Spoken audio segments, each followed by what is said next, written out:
All right, yo, yo, yo, it's your boy Yoshi Kid Neo, and we are back with more D&D in the world of Boridil. My bag of rope is named Love, and I want like a You riding named it crop to name Love. affection. Interesting. All right, so let us get started. The last time when we left our heroes, we started out at the old woman's humble household, if you could say it was a house at all. She It lived was in the half middle of a of the house. swamp. Yeah, she lived in the middle of the swamp in the ruins of an old, I guess, village you could say, or settlement maybe, because it was smaller than that. And she had a lot of stuff going on down inside of a well. But you don't know exactly how long she's lived there or anything like that.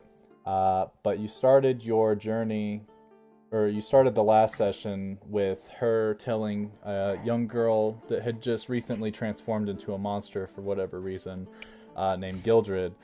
She told her to go home, and as she was walking home, she transformed back into her human looking self. Afterwards, the old woman proceeded to talk with you all. You asked some questions. Jeff tried to learn some magic. And in exchange for her teaching you guys anything, she said that she would happily tell you whatever it is you want, and teach you some things if you go to the nearby town of Ashenport and get rid of the three maidens of the church. She said that they've been very annoying and getting in her way, and she wants them dealt with. You don't know why or what they've been doing exactly, but this is what she wants.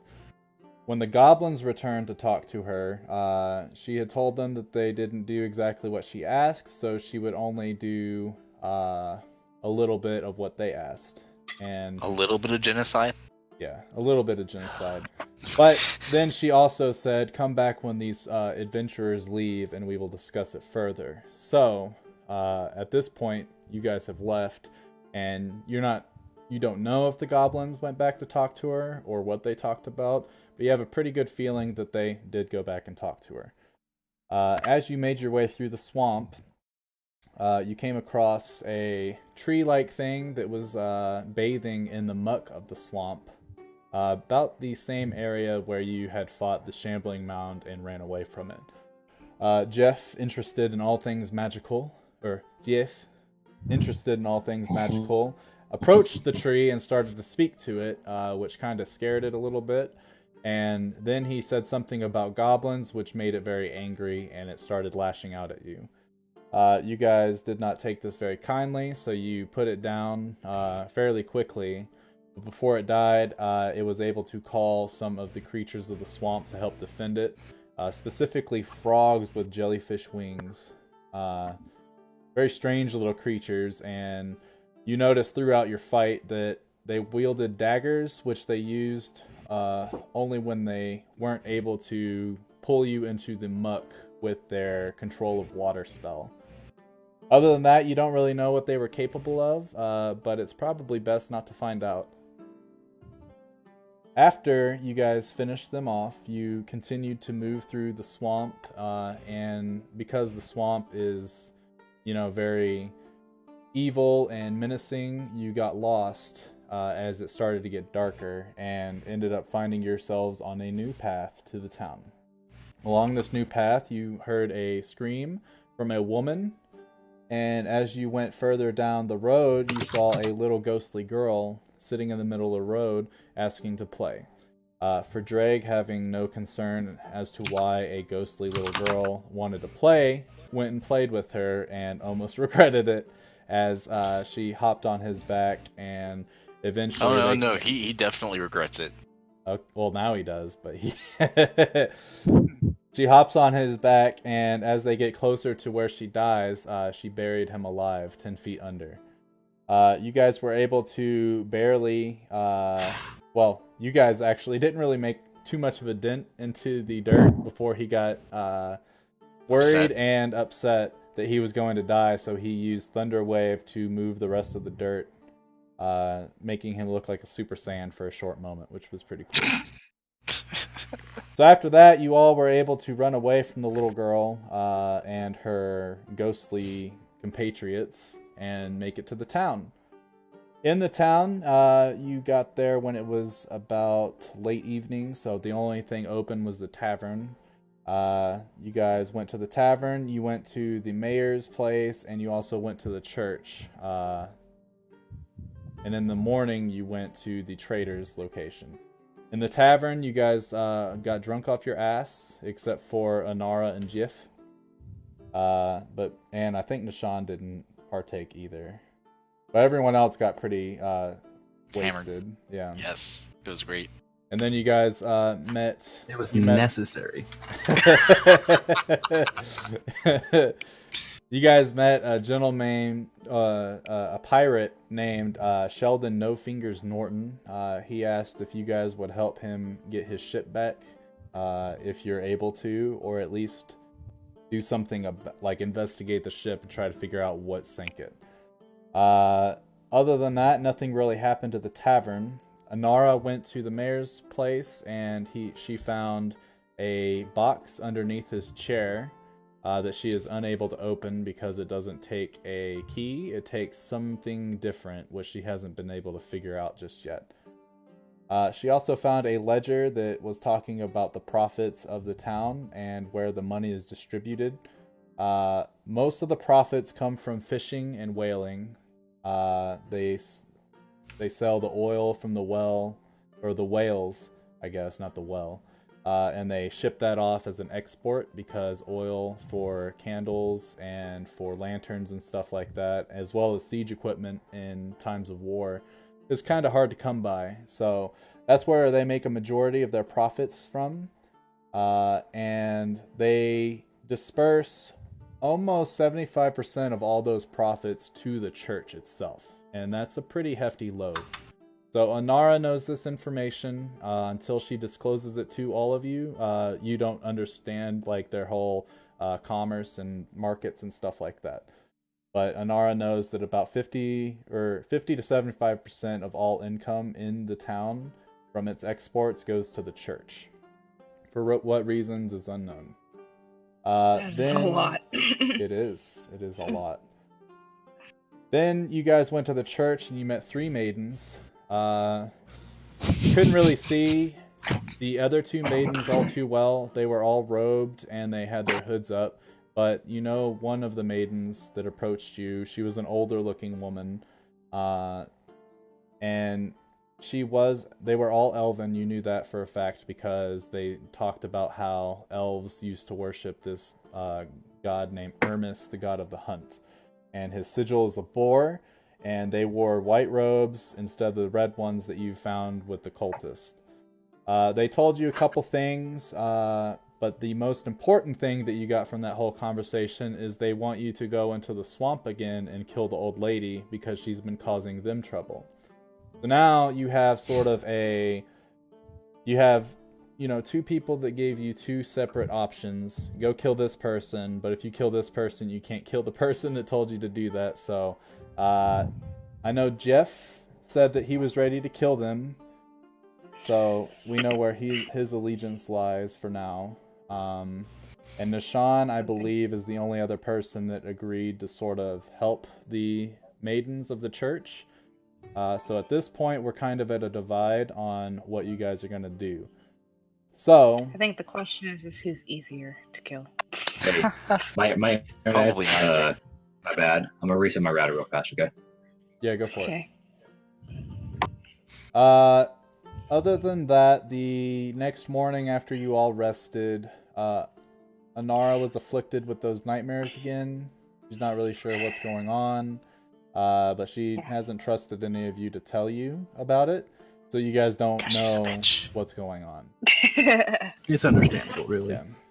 Other than that, the trader is still open at this point, and you guys can go ahead and start perusing the town and trying to do things. But first, we will do roll an initiative. So that Oh, okay, cool. I will never be able to do anything. Oh, hey, maybe today's the day. Is today the day? Oh my god. Today's the day. Only because everyone else's rolls sucked. I'll roll it for Jeff. Oh, nope. But since Jeff is using the bathroom, he's got a 13, really. So power. Noted. All right. First is Dravorkin. Is there anything that Dravorkin would like to do? I don't. In the town, probably buy 2 potions. Aren't they like 25 apiece? If the trader has them. Okay, does the trader have them? Yes. Yeah. Do you remember the trader's name as you walk into the shop? Actually, you weren't there. You didn't go to the trader at all, did you? I don't know. Okay. No. All right. Nah, he was doing stuff. I think he was just drunk. Yeah, he was smashed with us. Yeah. So if you're gonna go to the trader, his name is Morven. He's a tiefling. Oh yeah, that's right. Yeah. He's also got a weapon and armor smith named Galnus, and he's a dwarf. And the Galnus also has a apprentice who is a half orc, and his name is Rongark. Okay. Never So- gonna remember any of that. That's fine. That's fine. I'll be able to remind you. Anyway, so you want to buy 2 potions? Yeah. Ah, another half orc. I haven't seen many of you in my days. What brings you to my humble abode? I just found these group of individuals that drug me along for our journey, and I'm just pretty much being their muscle. So just trying to see if I can get some potions of healing so that it could help me out on this journey. Oh, well, in that case, I can part ways with some of my stock. I only have about 4 potions left, though, and that'll run you about 25 gold apiece. Okay. Yeah, unfortunately, the only potions we seem to get are from the church maidens, and they keep a pretty decent stash for themselves and for charity events, so usually I have to buy them from the homeless people that they give them to. And I'll tell you, it's not an easy trade. So you have to you have to buy from the church to give to the homeless people? Yes, I do. Pretty much this whole city somehow in the past 20 years has changed from, being all about trade and commerce to this religious group that recently moved in within the last 100 years. But they were kind of small when this town first started, but in about 10 to 15 years or so, that's when they started growing in more power as the elves started to make their way to living in Ashenport. So now anything that happens in this town goes through the church first, pretty much, including the mayor. Wow, that's no good. We gotta. Is there any way I could help you with trying to get some more potions for the homeless around here? The only thing I could think of is if you're able to find their stash in the church. Other than that, the only people that know how to make these potions are the maidens themselves, so it's fairly useless to try to get me materials for them. What a miss. Dravorkin's trying to buy some potions, and he only has 4 at the trader's, and he's asking him why he's only got 4, and he's letting them know. Okay. What potions were these? Just healing potions. Healing potions. Okay. Well, so it's okay if I go ahead and buy those 4 off of you, or do you need those 4? Oh no, that's what they're for trade. So yeah, if you want all 4, I'll give you a generous discount, and all 4 of them for 85 gold. Hey, that sounds good to me. And if you're able to find more potions or anything else useful from these maidens, or anything rather, I will pay handsomely for it. Yeah, so I don't know exactly what my party's plan on doing, but if we manage to get into that church, I'm gonna do what I can to help you out here, cause it's not right. beautiful. I must ask, what kind of weapons are you and your crew hauling around? Well, An I got. assload of scimitars. I usually hold on Not to anymore. the Oh, big really? two-handed Yeah. weapons like great axe, You great got smelter club, down. great sword. The Oh, are big. they imbued with magic at all? I have somewhat, not too much. Why? Do you have any wares that have magic infused with them? Well, somewhat, but my main concern is you've been to the swamp, have you not? Yeah, we passed through there. Well, from the stories and the legends that I hear is there's many foul creatures that live in that swamp, and if you're toying around with, measly metal, it's not going to be very effective. I do offer a service to help counteract these barriers. Oh, like you Well, imbue. I don't do it. My weaponsmith Galnus actually has a pretty good hand in silvering weapons, which it doesn't cause them to become magic, but there are some creatures out there that, dealing damage with a silvered weapon is just the same as a magical weapon, if not better sometimes. Okay, okay. Yes, So, so if you have interest in this, then possibly you could take it up with Galnus. I don't believe it's too costly, about 100 gold per weapon, but silver is hard to come by these days, as most of it goes to the church, so he's only got enough materials, I believe, for 2 weapons, and it will take half a day's work. okay, okay. So, do you buy any weapons, or do you only do goods? I trade in all sorts of things. If you bring it and it catches my eye, then we may be trading. But if it is Okay. something that's not too much of a worth for me, more of a hassle really, then I will just pay gold for it, and it'd probably be a small dividend. Okay, so you say he charges about 100 Mm-hmm. per weapon.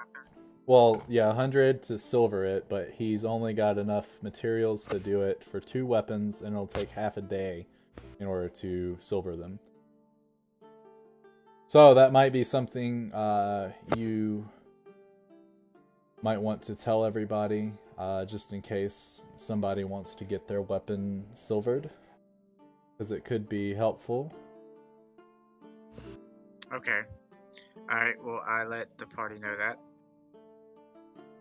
Hey guys, there's a guy that can silver our weapons that will help us with potential monsters that are weak to it. And so, yeah, it's about 100 per weapon. Cool. And it takes about a half a day. Huh. Interesting. Cool. Well, I only have 52 I'd gold. like to go do So, that and get a discount. I like to go talk to those people, but I probably won't end up being able to buy anything. Who, the So, Who trader? are the people who do it? The what was his name? What was Galnus? The dwarf? Galnus? Yeah. He's yeah. so in the trade shop when you walk in, there is a sort of like an open door, more of a frame, a door frame, and then inside of that is where all the weapons and armor are shown for sale. And you see Rungark standing behind the counter, and in the back of that you can see, or you can hear, the clanging of hammers and anvils and stuff like that. Where Galnus is most likely forging. So there's no one in the front? No, there is Rongark, the apprentice. Oh, okay. Hey, it's a fellow half-orc. How goes it? I haven't seen many of my kind round here. Yeah, same thing, same. What can I help you with? So, the trader, I forgot his name. What was his name? Morvir? The trader Morvir, told me that, y'all offer a service to silver weapons. Oh, Over yeah. here. We can do that. Takes about 100 gold per weapon, and it does take a bit of time, about half a day, but usually as long as you get the request in soon, we can have it to you by end day. Okay. Do Yeah. y'all have y'all had many requests for these for weapons to be silvered in this Oh area? no. Nobody in this town wants to fight. In all honesty, I don't even know why Galnus bothers. Not many of these people are, you know, the aggressive type. Especially because everybody's scared shitless of that swamp. Oh, okay. And that's probably why we only have a handful of silver in order to do it for 2 weapons. Have you been out there yourself? I've been out once or twice, and as you can see, and he sort of points on his right arm. He's like, I caught that one from a nasty bugger out in the swamp, just on the edge of it too. Didn't expect it, didn't see it coming, but probably my fault for going out there at night. It's not very safe. What was it that got you? Your guess is as good as mine, but it definitely had some vicious claws. Okay. Well, do y'all buy any weapons over here, or do y'all just forge and silver weapons? No, we bought from some mage fellow. He had a fuck ton of scimitars for whatever reason, but we bought those off of him. They weren't really worth much, but we'll be able to melt them down and make them into some fine iron.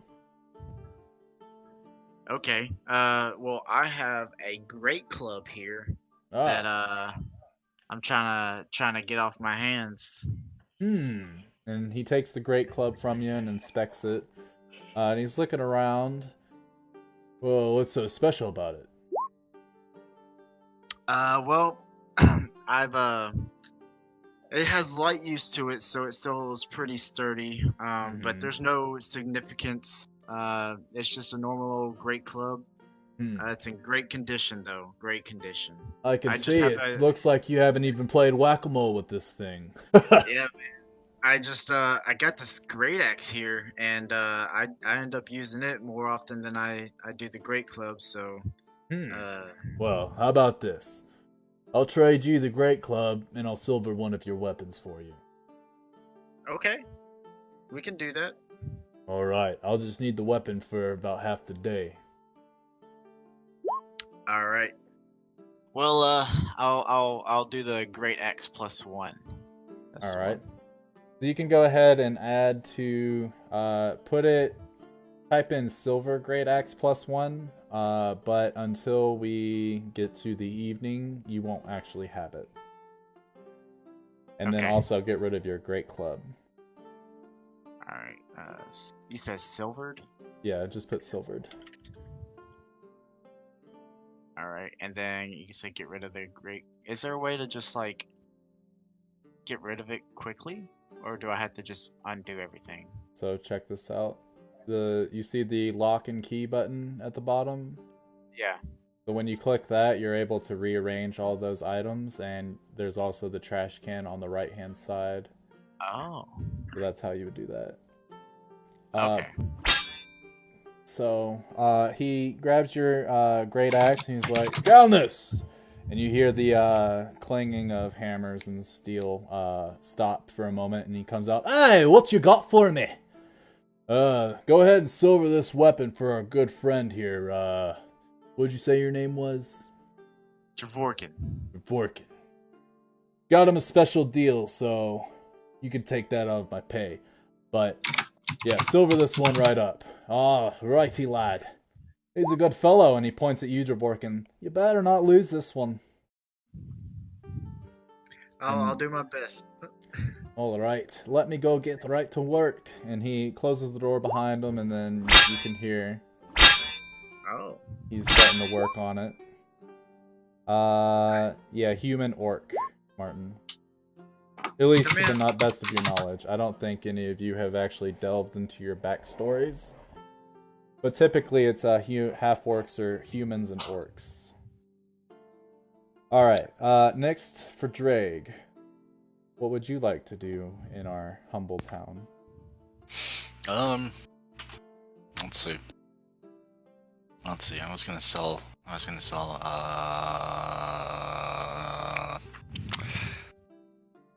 I want to sell this regular ass dagger that I have. A regular You guys ass want- dagger. Just one singular regular ass dagger. All right. So you go up to Morvier. Greetings. Don't see How are very we many, doing? very many of your kind. No, but you're traveling with one, which is quite curious.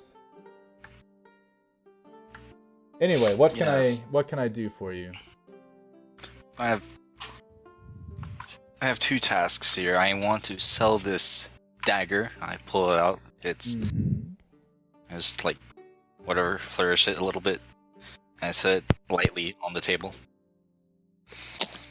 And I'm looking for a clay model of a ziggurat. It's kind of a temple thing. Simple thing. And it means to be made out of clay. Clay, yes.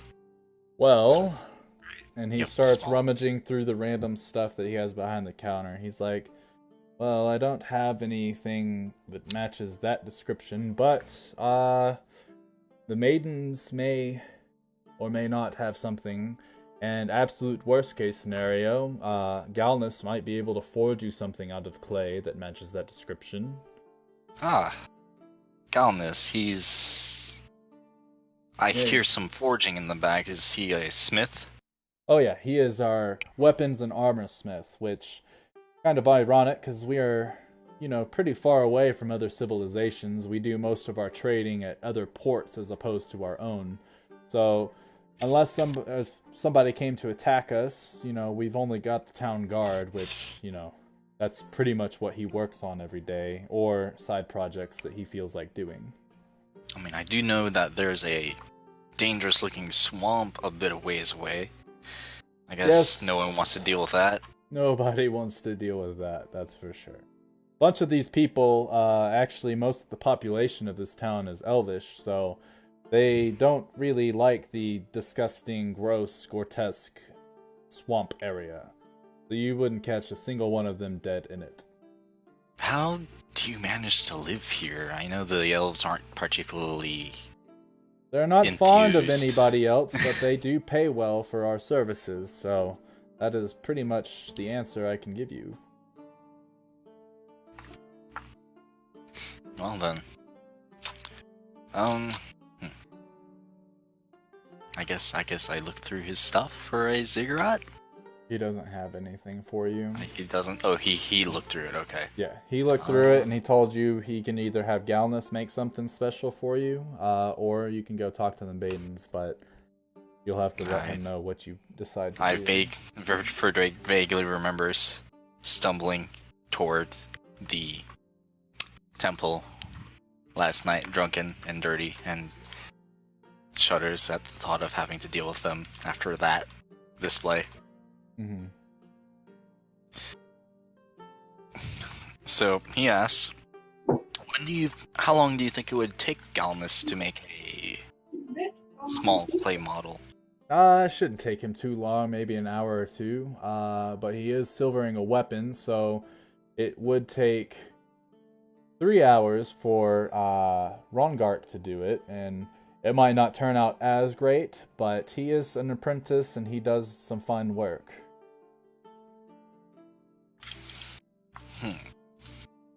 Otherwise, you'll have to wait for him to finish what he's currently doing. He doesn't multitask. Ha! That's fair enough. Alright.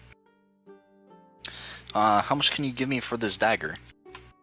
He takes the dagger and, well, it's a pretty normal dagger, so in all honesty, I feel like we're going to be making you a clay object that's pretty normal, so I'll trade you this for the model that you want.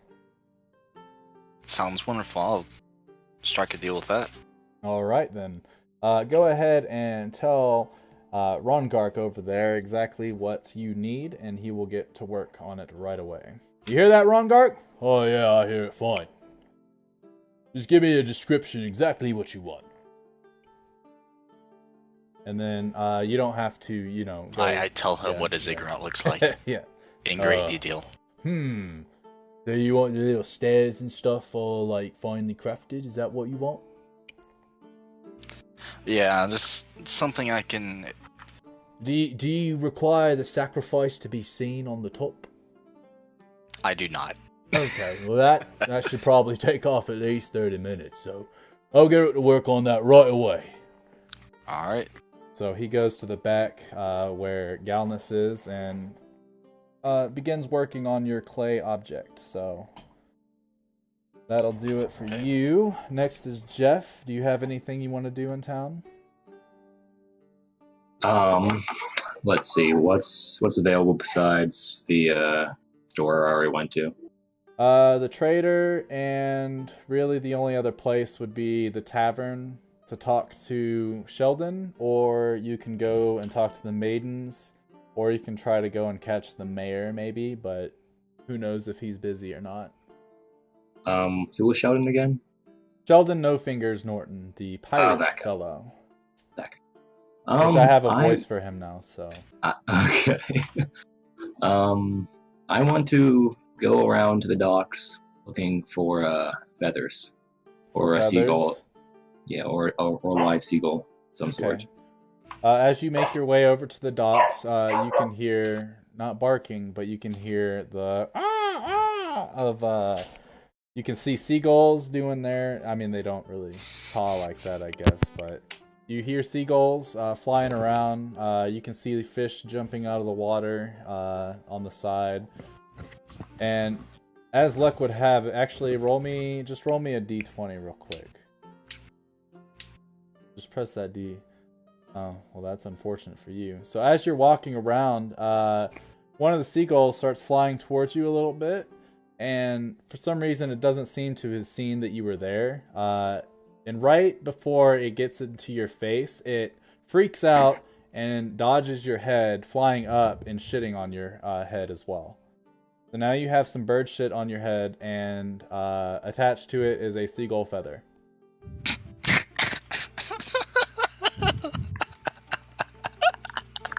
I take the feather. Still and useful, then but crappy I situation. put it in my bag. If you think of how an owl can't digest the bones, there is a rat skull as well in the poo, which is also on your head. I also take the rat skull. Who knows? Someone might need this for later. As you touch the rat skull, it disintegrates. Oh, well, at least That's I tried. pretty fucking nasty. And now your fingers smell of bird poo-poo. I go over to my dragonborn friend and ask him to prestidigitate off all of the shit off my head and in my hands.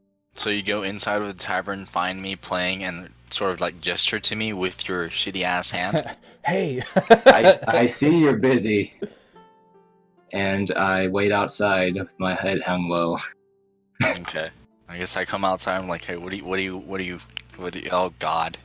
And without asking, I just sort of prestidigitation his shit away. Beautiful. Alright, so now you don't smell like shit or have shit in your hair. For good measure, I go ahead and make him smell nice. Thank you. There you go. What flavor? Anything? Or just just smell I make him smell like trees. Okay, so now you smell like nice trees. Nice earthy pine. Yep. Better than bat shit or bird poop. Yep. Alright, so, and all you wanted was a feather? I mean, if I So could, you I got your take as feather. many as I can get. I'll allow you to honest. have a handful of feathers, so like 7 feathers.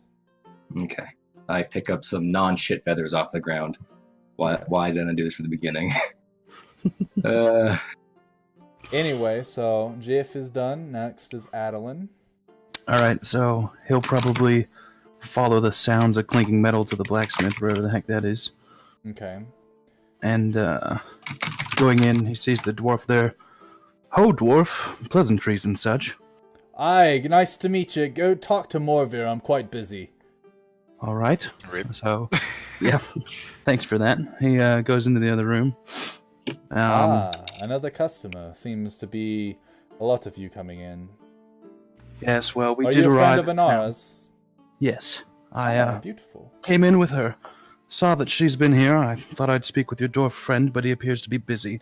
Yes, he's silvering one of your friend's weapons right now, and he doesn't like to multitask, which includes talking. Of course, of course. Don't mind him. He is quite a delightful chap. Well, I'm hoping for a upgrade, but I only come from a meager background. Do you guys have any splint in stock? Splint. That would be cheaper armor than plate, but better than chainmail. Let me look. It actually, we do have something that you might enjoy. We have what well, you should know it, is it's made out of adamantium. And it is splint. But, let me see. Oh yes, it is finely crafted, and it is trimmed with ermine fur, so it'll also make you look quite nice too. I fear I don't come from much. How much are we looking at here? Give me one moment. Let's look. What kind of fur is that? It's like a Ermine? beast. Yeah, Giant boar fur. Yeah. Boar fur. Yeah, so it's to sort of keep you nice and cool, or nice and warm, in the nighttime and stuff like that. Roll a... Wait, is there persuasion? Yeah, roll a persuasion check for me. Alrighty. Persuasion. Ayo. Well, you know, I am fond of those that have it rough, so I could probably part it for about 200 gold. Well, I definitely don't have that. No? What do you have? I have 75 gold. However, I'd certainly be willing to trade in my chainmail that I have here. Chainmail. Let me take a look real quick. I realize it would be short a bit, but if there's anything else I could do for you, or anything else I have. Well, honestly, the chainmail and your pockets, 75 gold, you said? Yes. I will make that trade to help a fellow in need. Much appreciated, sir. Alright. Now, the thing about adamantium armor for you, Bill, is while you're wearing it, any critical hit against you becomes a normal hit. So you can't be critted while you wear this armor. That's cool. Yes. Other than that, the splint mail, you'll get the AC from it in the equipment section. Armor table, it is AC of 17. Your strength has to be 15 or more, which I believe it is. It should be anyway. And you have disadvantage to stealth checks. That's all. Hold on. Yeah, Miranda, you do have like 900 gold, so... Does she fucking really? Yeah, she has 900 gold from all the shit that she's stolen and not letting you I guys don't get. do that. And so Yeah, I now have 1 gold. I know. I was have sitting there like, 101 gold. I have 11. So don't think that I'm a stingy DM, because I'm not. By far, No, I'm it's not a just me stingy being an DM. asshole. Yeah, it's all No, yeah, her. that's why I was like, you know what? It's time for me to stop. Okay. So make sure your splint mail, because normally it doesn't have the little description that I gave it, Bill. Put finely crafted armor trimmed with ermine fur. And then other than that... Oh. Yeah, never mind. I'll do that real quick. Boom. Next is Nishan. Right. I would like to talk to the maiden at the maiden? church. Yes. Okay. So you depart the he's party, an elf. who's all hanging out at the traders with Morvir, who's probably about to buy them around. But you leave thinking, those half-breeds don't know what they're dealing with. I'll take care Weren't of we all this already at stuff. the church? Hey, to be fair, Frederick is a full dragonborn. Yeah, full dragonborn, but nowhere I mean, near he doesn't care elvish. about that. He's not much bigger than a half-breed, according to Fucking elf. So you walk up the church steps and enter. And when you enter, there are quite a few elves in the vicinity. It's not Seen any yeah, elves. it's not a sermon or anything like that that's going on, but they are here for whatever reason. Probably just to, speak with Hermes if they can, or do whatever they believe. They're doing church things. They're doing church things, okay. So as you I walk heard you. over the threshold of the door, you can see at the very end of the church, sort of where the head maiden would give her sermons. The handmaiden is over there lighting candles, and the other maidens are kind of in the back with flowers, and they're just sort of keeping everything looking nice inside of the church. Okay. I want to go talk to the maiden that's lighting the candles. All right, the head maiden. Yeah. Ah, hello, dear. Have you Hello. taken care of that woman? Not yet. We haven't departed on our journey yet, but we are gearing up, getting ready to go. I just wanted to come and thank you for your generosity for letting us stay here for the night and rest up. Oh, if it headed wasn't out. for you, dear, they would have been sleeping on the streets like all the rest of those filthy. You can see she gets a little angry, like she has a flash of red in her eyes. Just thinking Wait, about who are they letting... talking about? She's talking about everyone that's not an elf right now. Anyway, I just wanted to ask for a couple more favors, if you don't mind. Oh?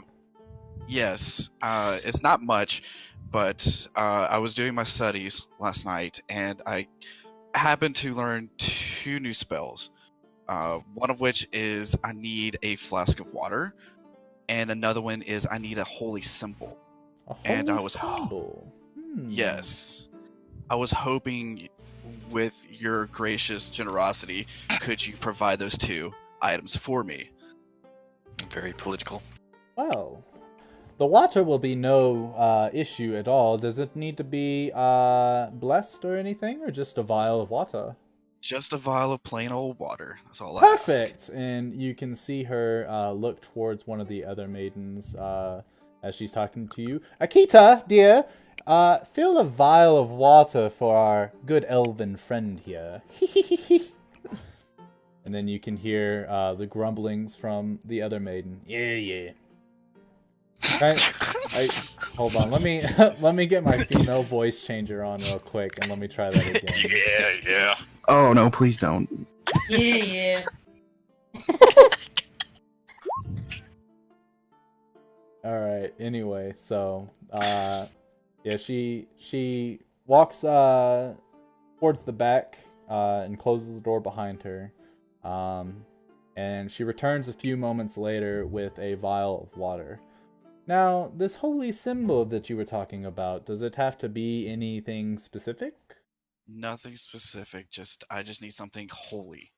That's all I'm asking. Well, in that case, if you look upon the altar there, and she points behind her a little bit underneath the large banner of their god symbol, there happens to be a symbol there that you can use.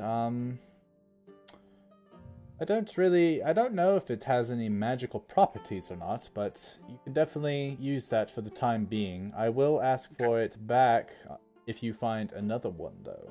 Yes. I'll give it back to you if I find another one to replace it. Perfect.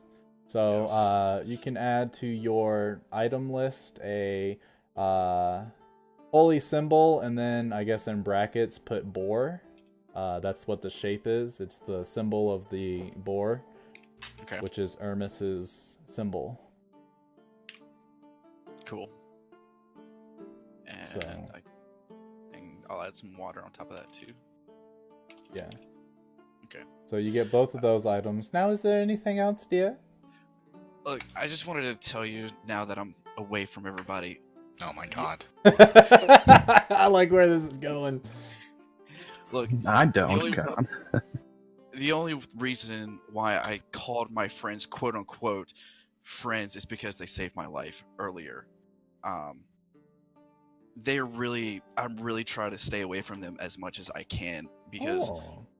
I'm an elf. I mean, come on, why else would I be hanging out with these fools if they didn't do something very extravagant for me? You know what I'm saying? Well, that makes sense, dear. I mean, it is the elven way to do what you must to stay on top, and if you are Yes. able to survive by following these half-wits, then by all means, Hermes does not look down upon you for that. Thank you, kind ma'am. Now, what I am interested in this church. What are you guys? I guess. What is your religious ties with everything? Whatever do you mean? Do you mean, what does our god stand for? Yes. Hermes, you must have been in one of the lower elven conclaves, but Hermes is the god of the hunt. He uses the boar for his symbol because that is his favorite meat. And in whatever godly realm that they live in, who knows what it is, honestly. We're all mortals. But anyway, he feasts mostly on boar whenever he brings other gods and goddesses to his realm. So, that is obviously his favorite animal, whether not because it's cute or anything, but because he loves to eat it. But Hermes is the reason why elves are able to see so great. We have keen senses because of Hermes himself, being of elvish descent. And many say that he is the father of elves, but, you know, there are plenty of other naysayers that would disagree with that, and who knows? Until I meet him myself, which probably shouldn't be for another 500 years at least, we will have to go with what we know. Exactly. But he is a good god, but he is a god of war, if you will. Interesting. Yes. Interesting. Well, I will have to say, if he did show up to this establishment, he would be very pleased with what y'all have done to it, for sure. I do enjoy the flowers over there. Is there any possible way that you could show me around? And could I see some more of this fine establishment that you have here? Like we told you before, dear, you are an outsider, and though you are elvish, we cannot just trust you with our secrets of the church. So, until you deal with that wretched woman in the swamp, we will not be able to help you out with that. Okay. I completely understand, and... So, just bring us her head. Don't bring it to the church. We don't want that vile filth ruining our flowers. So you want the head? Yes, the head will show that she is dead. Okay. Well, I'll see if we can get that done for you. Is there anything that you know about this woman that we should know about? All I know is that she has vile sorcery at her fingertips, and she's lived there for who knows how long, but long enough to be a thorn in our side. Got you. We've tried to expand the town, and the swamp will not go. You try to purify it, and it just becomes tainted the next day. It's rather bizarre, but oh well. Yeah. And let me ask you this. How are you guys preparing for Nagex coming? Well, Nagex is risen, but we do not really know how to commune with her, aside from sending out random folks of the village to try to find her whereabouts and tell her of us here. But we do have a very good following of the church. Like I said, most of this town is made up of elves, and almost all of them are ready to be loyal servants of Nagex in order to bring back elves to the very top of the pyramid. I completely understand that. Now, have you heard back from any of these elves that you sent forth to find and contact her? No, unfortunately not. We've sent them out to all towns and settlements that we know of, and we've also sent them to many locations that just fester with death, since she is a, necrotic being. But that is Right. that is of no concern. I don't care what you do, as long as you're an elf, you are good in my book. Got you. Okay, cool. Well, I hate to say goodbye, but I have to say goodbye now. It was thank you Yeah. again for everything that you've done for me and for my friends. So until you see me again, I will make sure that I have that head for you. Oh, thank you, dear. It was a pleasure. Now, be gone. Yes. Goodbye.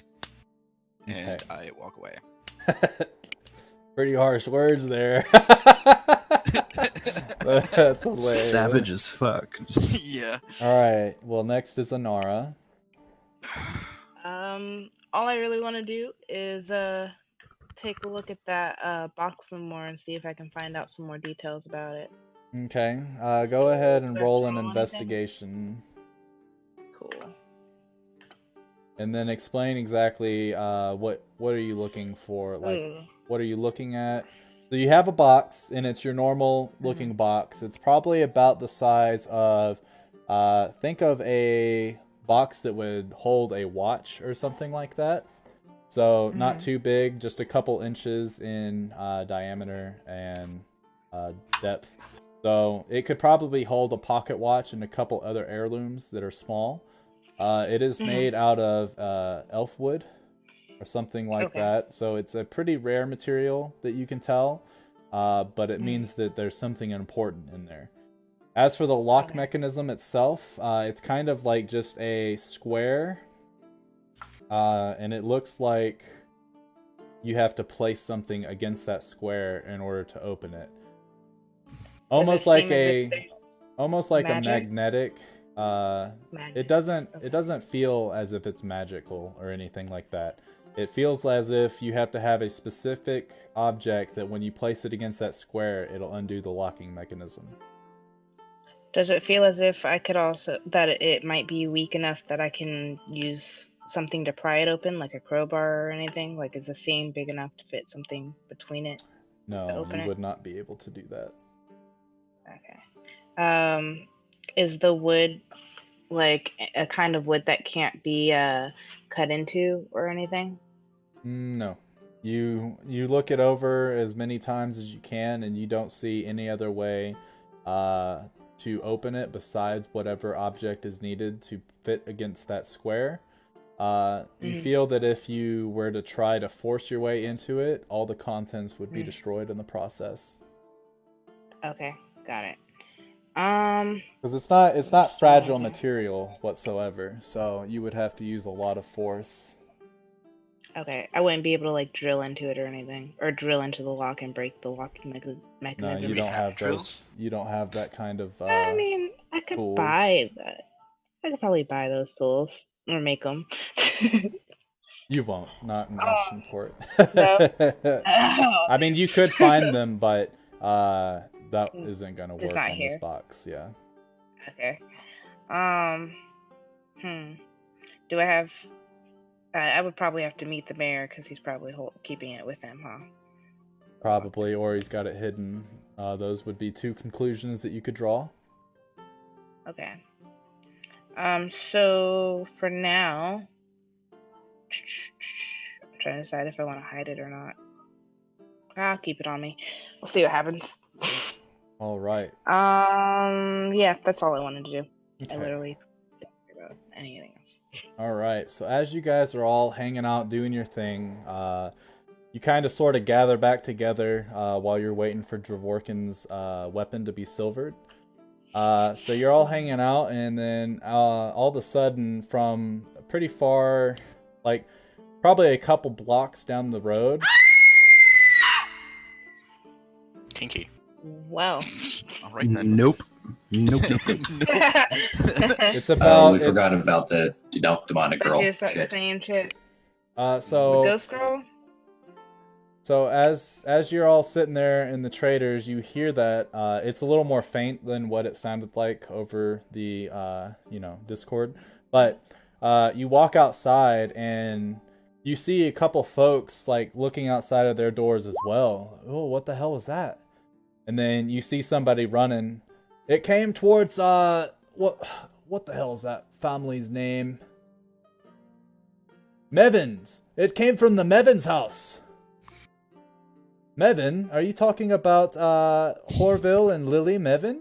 And this is the like the neighbors are just talking to each other. Oh yeah, those two. Didn't they have a daughter named Gildred? I do believe so, but she's been gone for some time, huh? Well, maybe there's some exciting news or dreadful news, who knows? Ah, pish posh. We don't care about them humans, says one of the elves as he closes his door. Nice. Kinky. Well, What lovely neighbors. let's go try to. Let's go. You want to go check it out? Yeah, I think we should. Did we actually see the neighbor that shut the door? Yeah, you guys saw him. He was just a Regular ass elf. regular ass elf, dude. And we don't know Probably where a the house sailor. is. Fuck. Okay. Alright. Guess we're checking it out. Yeah. So Yeah. all right, let's see. On this map right here, number 5 is where the trader is. And you guys heard the scream probably come from down here in the bottom portion of the map. Where? Go south. Just go under the houses underneath where that square is, where 2 is. That's where you guys heard it from. So Okay. yeah, quite a ways away. Alright. So conveniently next to the mayor's office. Oh, that didn't work. Interesting. Weird. I wish to go that way. Ooh, I please. actually want to knock on the neighbor's door and ask what house they live at. Like the exact house. Can I just look in the window? Oh, you talking to the elf dude? Yeah. He tells you the exact location is the house that's right underneath Jeff. So This one? Now bugger off. yep, I'm out. So I think like, hey guys, is this house that's like right here? And I should tell them which house to go to. Oh man, this house right here. Yeah, this one right here. Well, as you guys approach the house, there's Doesn't a someone not crowd. have their pebble? Yeah, for Drake doesn't. So as you guys Just start approach the following house, everyone there's a crowd that's starting to like create right around the house. Is it us? Because we have 6 people. No, it's a larger crowd, probably about 20 or more people, starting to gather around, trying to figure out what this noise was that they just heard. And you can hear them all talking about, was that Lily Mevin screaming? I don't know, but it could have been. I don't believe that Horville is, seeing anybody else except for his own wife. Yeah. Nice. Well, should we knock on the door and see what's going on? Best to wait for them to come out ourselves. So all the people can I are kind of go just around- gossiping and all that stuff. Can I You go wanna- around the back where there's nobody else and look through the window? Yeah. So as you come to the back side of the house, you notice that there is a back door that is opened just a smidge, like enough to where like you can see the light coming through. If you were inside and it was dark. You also see that the window that is right next to where the lock is smashed. Oh. Okay. I relay that information to the rest of the group. All right. With that information, I definitely ready my weapon. Okie Yeah. dokie. Okay.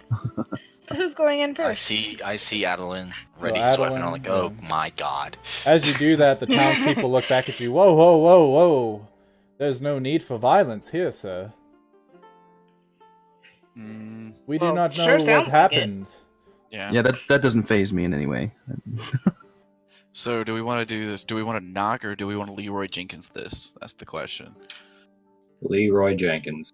Hey, Adeline, Should everyone go in through the same door, or should we all go in separately? I want to go through the front. I'll go through the back. Okay. First of all, I look at Adeline's armor and I'm like, hey, is that some fur? You like? It's new. You mind if I take a little bit of that? I need it for some spell casting. Maybe later? At the moment, I'd like to keep it as clean as I can. You know, new things and all. Okay. I'll keep that in mind, though. I'll look elsewhere. Yeah. So the crowd is starting to get a little more heavy. There's a lot more people. Did anyone call the maidens? The maidens? Why would the Oh maidens? my god, not the maiden. Oh, not the No, fucking church. not the fucking church. All right. Why does the church have everything to do with this damn town? Yeah. Because So Anara and Jif are definitely at the back door. Mm-hmm.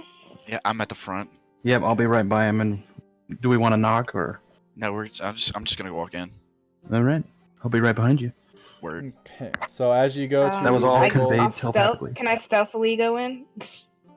Sure. You don't need to roll a stealth check. You'll be quiet. Sweet. for convenience. No, because what's inside can't hear you. Oh, Cool. fair enough, I guess. Oh, Mm-hmm, okay. That worked out. So They're all Nara. Well, actually, so Nishan, do you just go and open the door? Yeah. Okay. So Nishan goes up and he grabs the door handle, and as you're about to turn it, you hear, "You can't just barge in there."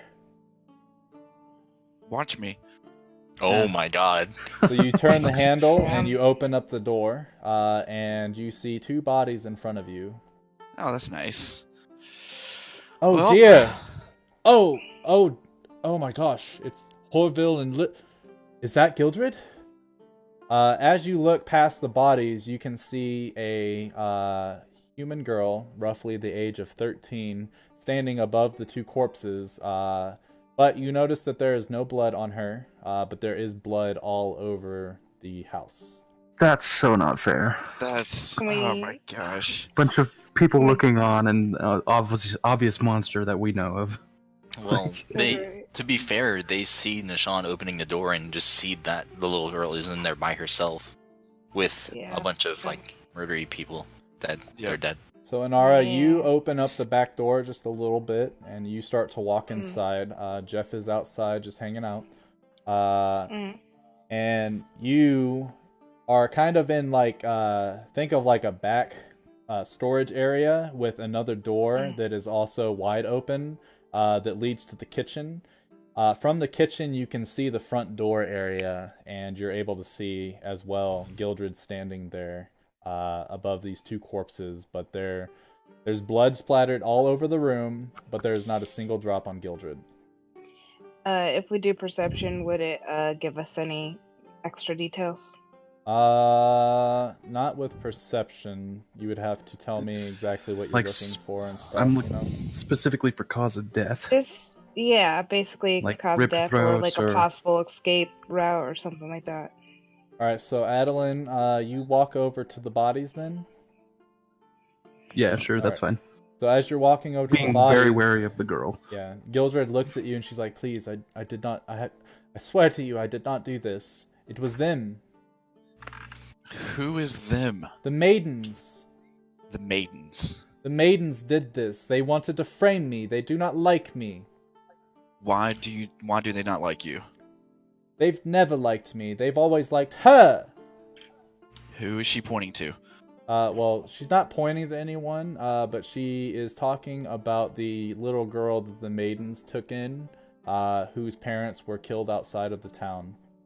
Okay. You do remember the maidens talking about such a little girl? Or not yeah. the maidens, actually. The maiden never talked about her. The tavern, the barkeep told you barkeep. about. Yeah. And you remember the name Laura Lee? Okay. Are you talking about Laura Lee? Yes, her. The maidens took her in, and they like her more than me. What makes you say that? It's obvious they cared for her. Okay. Tell me something that gives you that notion. What do you mean exactly? Like Why what she if- would think that they like why her would more yeah? than... Why do you think that? Yeah. Why do you think that they like her more than you? They treated her as like a daughter, and because I am human, they do not like me. They do not want humans. They don't want anyone except for elves in this town, and this is how they're gonna get rid of us. This. Yeah. Okay. What you saw was very horrid, and I'm sorry that you had to go through this. I didn't see it. I just came here, and I saw them like this. I only arrived a couple minutes ago. Where did you come from? Well, I've been away from home for quite some time, and I wanted to surprise my parents, so I came in through the side door, and this is how I found them. And you can tell from what she's saying, she came in moments after the scream. Okay. Did you notice anything out of place, like anything out of the ordinary whenever you came through the side door? No, everything was fine, just as Mother always left it. Okay. I got nothing. Martin, did you want to say some stuff to her? Nah, man, I don't fucking trust kids. Okay. Also, did we see what was cause of death?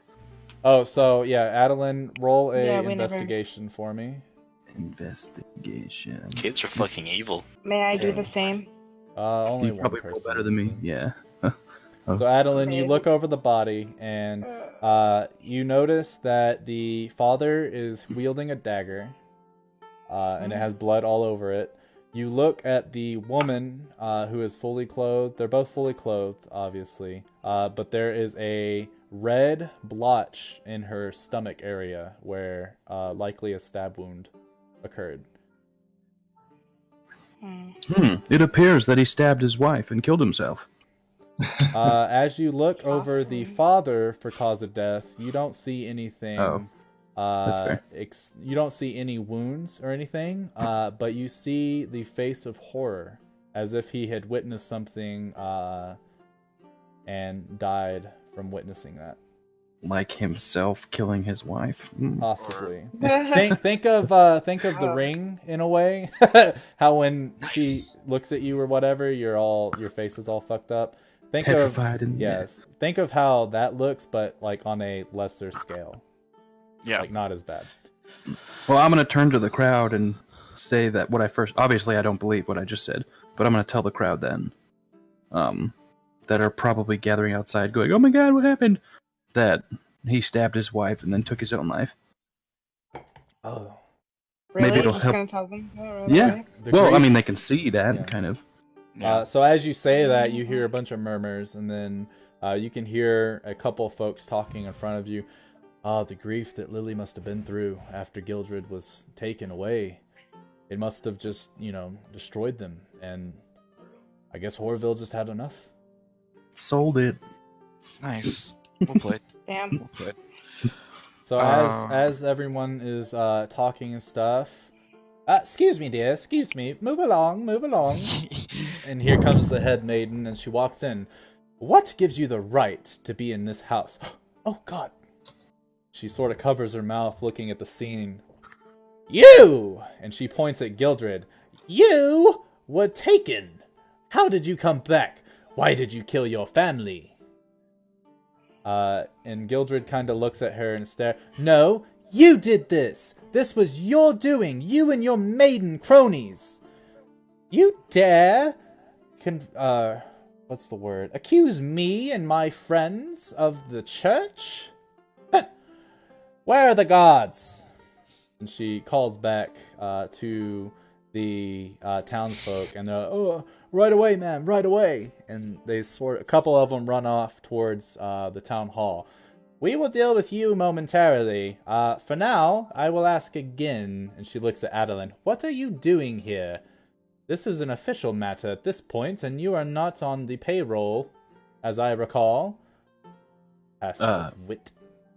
His eyes definitely widen and looks around for help back and forth because, there's 7 other people in the room. I'm sitting here like, I have no idea what the fuck to do. Hey, they don't like tieflings, so I'm staying hidden. Fuck that. Madam, there with me. This is my party that I was speaking to you earlier about. We heard this. We heard the screams. We heard the screams, and we ran to come investigate what exactly happened. Now, I will ask you this then, elf. What makes you better than the town guard, the law of the town? Nothing at all. You know, You're you right. could be Exactly, charged. she's clearly Yes, not but- How do we know you didn't do it? Because And she looks at the everybody- town. Did you see this? Oh, I think they killed them, says a couple of God. the townsfolk. What the fuck? You killed them? Okay, you really want to Wow. do this? You really want to bring this? You really want to? She gets closer act to like you. this? Dear, listen. This is none of your business. Leave it to the gods. Is there any way we can get this kid out of here? No, it's already too late for that. So, earlier I gave Gildred the Mind Stone thing. Mm-hmm.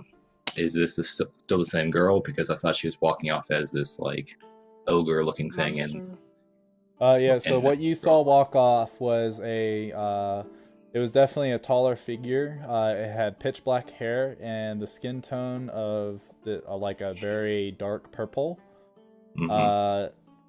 But when the old woman snapped her fingers, it turned her into her formal self. And from what you can see, it's the exact same girl that you had saved from the cage. Okay, so I think, Gildred, is this still you? And I wait for a response. Ain't no response. Ain't no response. Okay. So she either doesn't have the thing on her, or this isn't Gildred. Right, and we all heard that, right? Yeah. Yeah, all of you can hear the thinking as long as you're in the radius I of don't 30 hear feet. shit.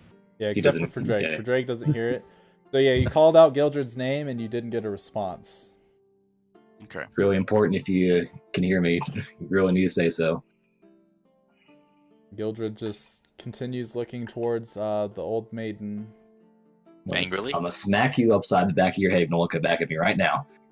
And she continues to look at the maiden. Well, what are you gonna do, old woman? Dear. Listen. We might have to take you in for investigation, and depending on what we find, cause of death obviously doesn't look like anything besides you murdering your parents and trying to frame your father for the whole thing. If that is the case, What? then I think this is cause for a public execution. Wait. Hold up. What? Time out. How about we do this? You sent us on a quest. You sent us on this quest that we're about to go out and do. We are That old woman is no importance of what is going on right here. Hear me out. We are invested in this situation as well, okay? Let us go do what we need to do and come back. Once we come back, can we take care of this? That will not do, dear. I do not know how long it will take you to go into the swamp and murder this woman and bring her head back. And she looks back. All because she is evil! Evil! You hear the crowd scream. Okay, give us 5 days. Can't us do it. Do you not 3. have a cell open? Oh, we Do do, what? and that will be utilized until the morning. And that if she is found guilty, we will have a trial here momentarily once the gods get here and investigate. So, whatever you have seen, you will turn over to the gods. And for now, she looks at the young Gildred, who looks terrified at the whole thing going on. She's like, you are coming with me. How big is the crowd? It's about 50 people now. How close are they? They're pretty close. God. So if you're looking, Kill them all. if you're looking at a normal doorstep, they're probably about 5 feet from that, sort of gathered around the house. So Are you'd say they they're- still away from the back door? Yeah, they're nowhere Rubberneckers. near the back door. They're all worried about what's going on in the front because. So you're saying everybody, all 50 people, including the maiden, is 90 feet away from me, all within a 20-foot radius? Well, I mean, not the. So the 50 people they're 5 feet away from the front door and they're scattered in front of the door. Are you Are trying they to blow them specific? up? No, I'm trying to put them all to sleep. and then You can't just Take the put girl. everyone to sleep. yeah. I You think you won't can. have enough hit points for that. Oh yeah, because it gets It's- divvied up between everybody. Exactly. Yeah. Damn it. Okay, I And keep I think thinking. the high. So like Even when. if Yeah, I I think when help, you tried it's to not going to use be it, enough. when you tried to use it on the maidens and you got the 58, I think what you thought is 58 per maiden, but it's 58 Yeah. with all the maidens there. And Yeah. that Okay. wasn't enough, so. Let me ask. Can I ask the maiden who's actually going to be the judge at this I trial? will be the judge. Oh, you. Okay, so the church is okay. All right. She's probably the judge, the jury, and the and executioner. more than likely. Regardless, Gildred, with me now. Wait, how far away is Gildred right now from me and her? Well, you haven't specified if you walked in the house, so you're out back still. Okay. right. But between Gildred and the maiden, Adeline is in the middle. Dravorkin's still outside, so is for Drake, and Nishan is next to Adeline.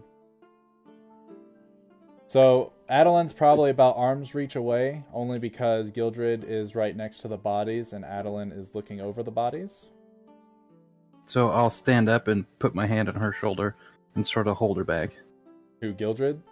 Yeah. What are you doing? She's just a child. That does not clear her to murder people. We will handle the investigation. The law is the law, and they have specific code that they must follow. They will look Okay, over how- every bit of this house and try to find out what happened. They will also How long is question this- her. How long is this going to take you? Well, due to the crime, it should only take until the end of the day to figure out if she is, or to find all evidence that we will need. Especially Okay, since so- it's such a centralized case, everything that we need for this kind of case should be in this house. Which Okay, is so it's why gonna- I need you to leave. You're getting your fingerprints everywhere. We're So not I even can't- touch anything. That He would be a touched good the roll. bodies. He could have killed them. And she points at Adeline. Hey. My hands are search literally the clean. What are you trying to do, Jeff? I was gonna try to sneak in and see how far I could get without being noticed. I'm still outside. Well, What are since you guys Inara, doing? since Inara already opened the door all the way, you walk in, and as you come up behind her, she can hear you, and she holds her hand back, telling you to stop moving. Okay. Yeah. Now, 'Cause you're being- all of you, scram. Gildred, with me. We will take you to the church for holding.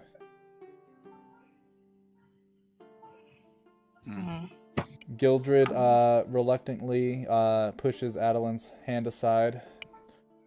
They won't have it any other way. They never do.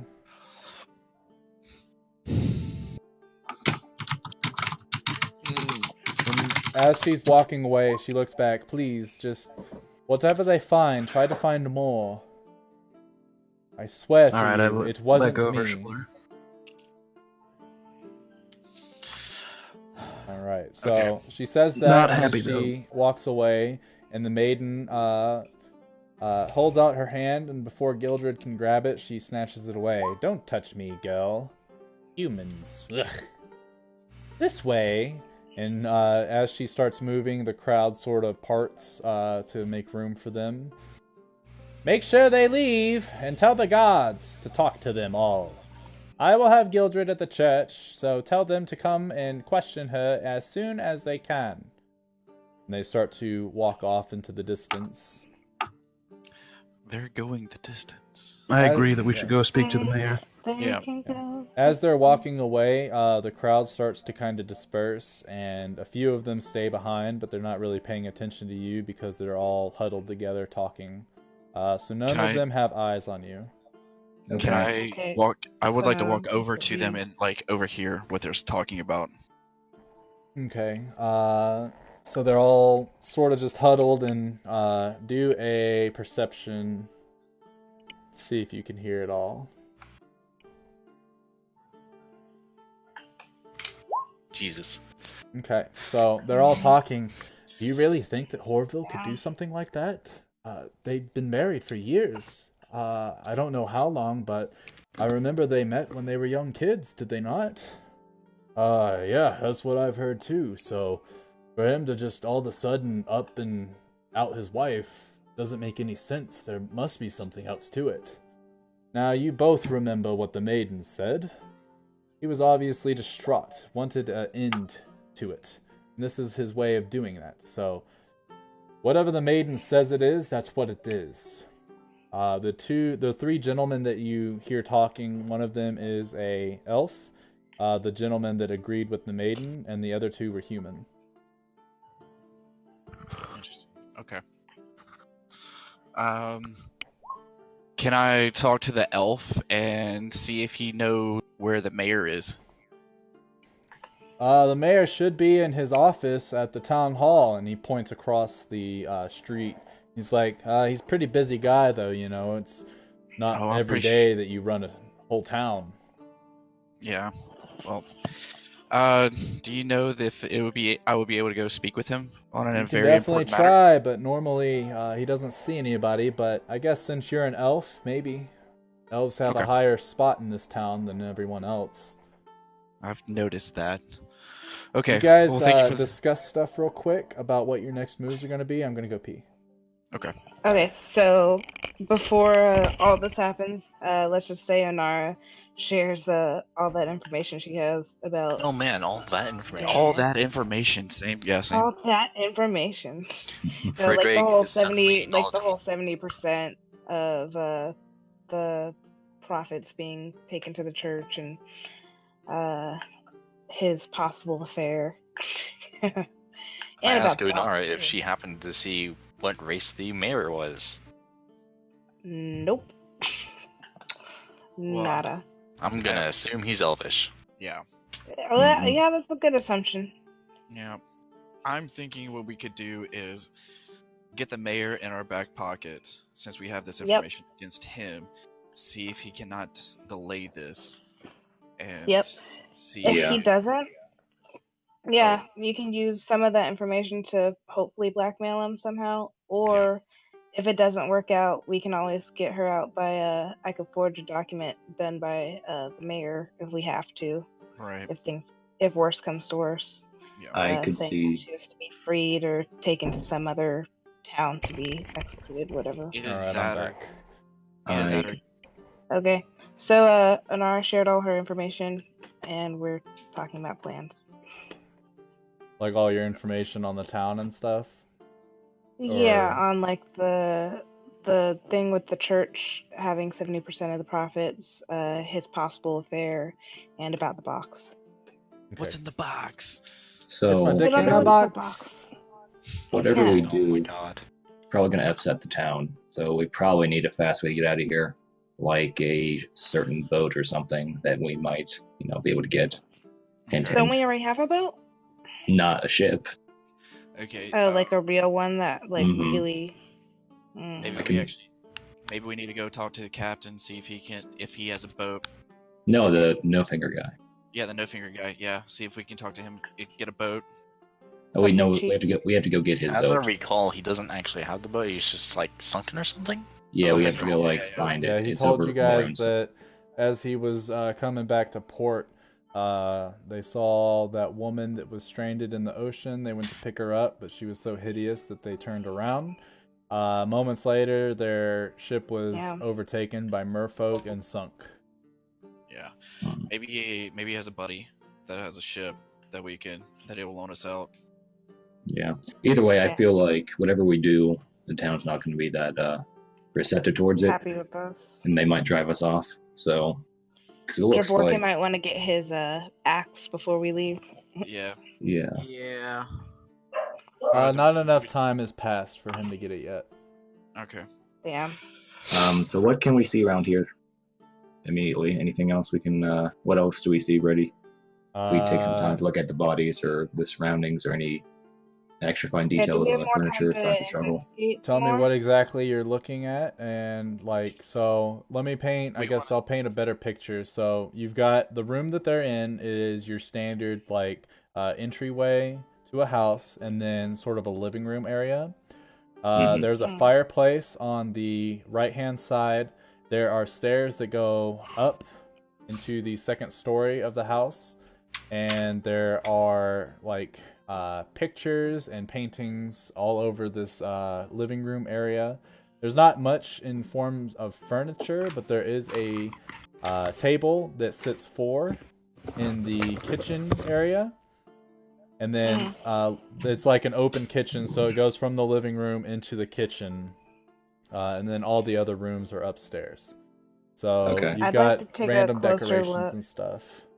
Yeah, we need to investigate I'd like to this take house a closer before. look at like the blood spatters and stuff.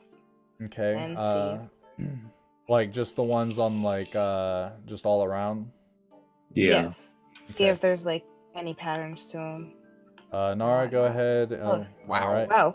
Wow. I was gonna have you do investigation. So if you look around, you're looking at all the blood, and there's blood on the walls. There's blood on the floor. None of the blood reaches the kitchen, but as you're looking, most of the blood is coming from the woman. You don't see any evidence of blood coming from the man. But there is a splash of blood that strikes your eye, as it is a lot of green blood. Oh. I'm gonna point this out to the rest of the party. This random green blood that doesn't fit into anything. Can I investigate the green blood a little bit further? Yeah, so you can go and look at it, and it's definitely the same consistency as normal human and elven blood, like normal humanoid blood, I guess I should say. But it's green, which you don't know of any humanoid creature that you've ever heard of that has green blood. Okay. But you can definitely tell. Like, do you just like sort of look at it, or do you taste it, smell it, all that stuff? I'll leave the tasting to Javorkin, but I would definitely smell it. So it doesn't I smell would definitely any smell it different and from kinda... blood. You point out your finger with it on the tip of your finger to Dravorkin. Yeah. Dravorkin, I am back. Do you do anything with that? Yeah. Hold on. Javorkin? What? You want to Yeah, taste right some now. blood? A minute. Yeah. It's a green blood that we don't know what kind of blood it is. Sorry, my roommate knocked on my door. You said there's green and red blood? Yeah, green and red blood all over the room. Nara is holding out her fingertip for you to try the green blood and see if it tastes like normal blood. This is a kink. Well, that's definitely Javorkin's kink. Yeah. Yeah. Can we roll to see if Javorkin finds Onara anywhere near attractive? Oh God. No. So you lick the tip of her finger, and it tastes somewhat coppery, but there's something different about it, like a even stronger taste of it. But you would definitely consider this blood of some sort, but it's of some creature's blood. Can I take a sample of it into one of my empty files that I apparently have? There's not enough blood for you to be able to get a good sample of. Okay. Can I get like a swab of it onto a piece of cloth or something? Would that Yeah, you count could as a do that. sample? Okay.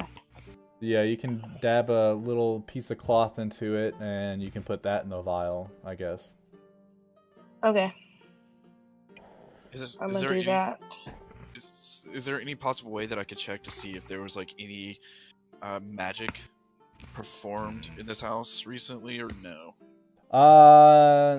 Let's see. You have detect magic. Is it readied, or is it a ritual that you have to do? It's a ritual. It's a ritual.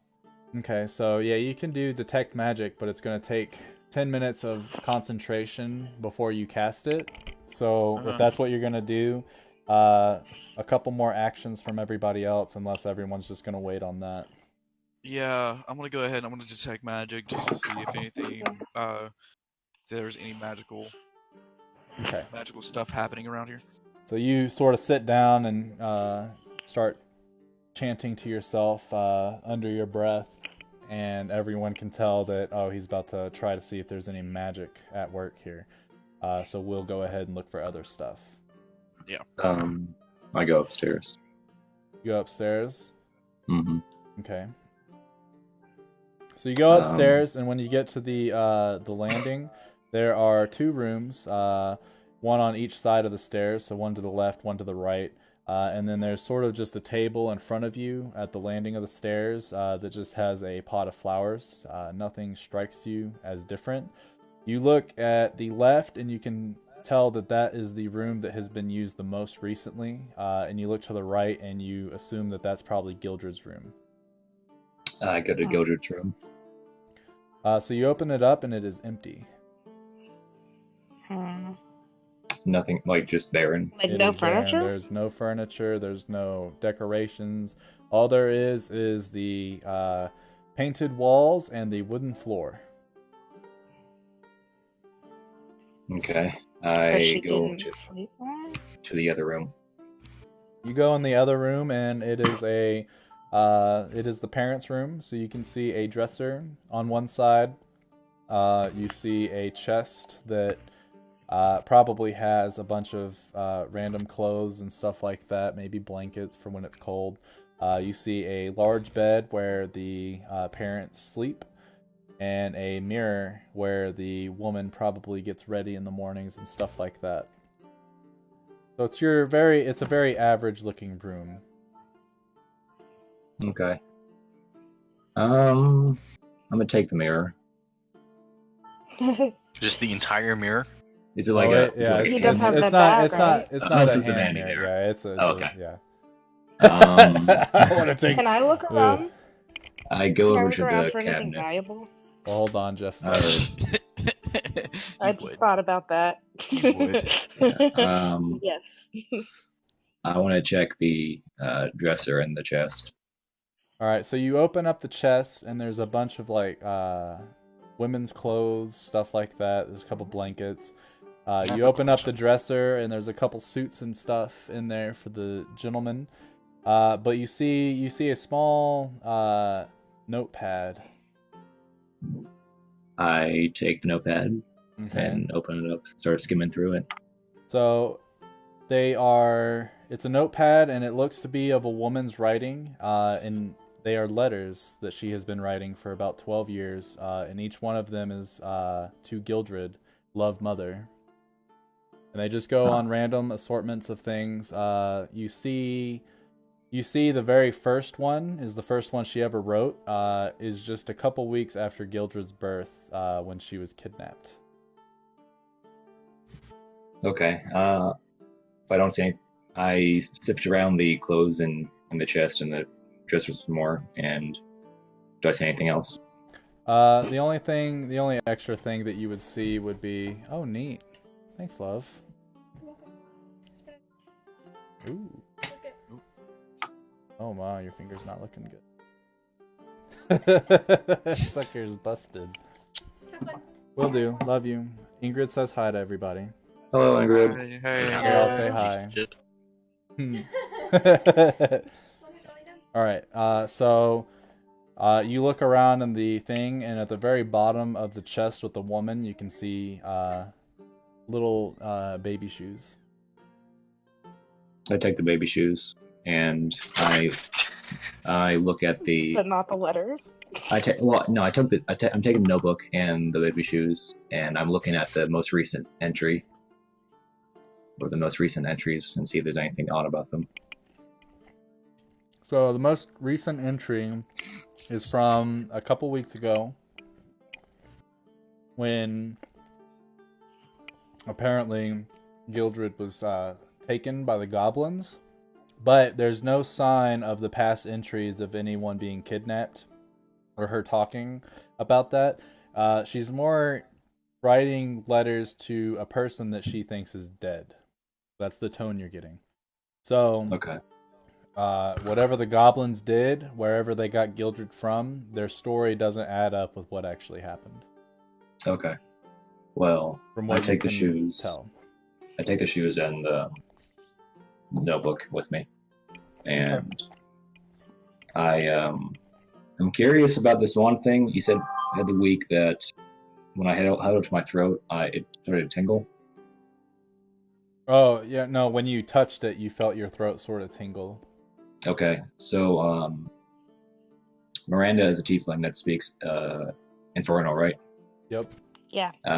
I go up, I ask you to speak that to me, and I see if I can understand you while using the wand up against my throat. Okay. I just speak a random phrase. I have nothing. All right. Do I understand it? You do not. Okay. That's all I had. Okay. Cool. I still Or want to do look for something I try to say valuable. something as well when nothing happens. You try to what? I try to say something back to her and see if she understands in Infernal. real fast. She looks at you with her head kind of like cocked like a dog would, and what the fuck are you trying to do? That's gibberish. Okay. Basically, Okay. when you talk to her, when you talk to her, you kind of sound like. So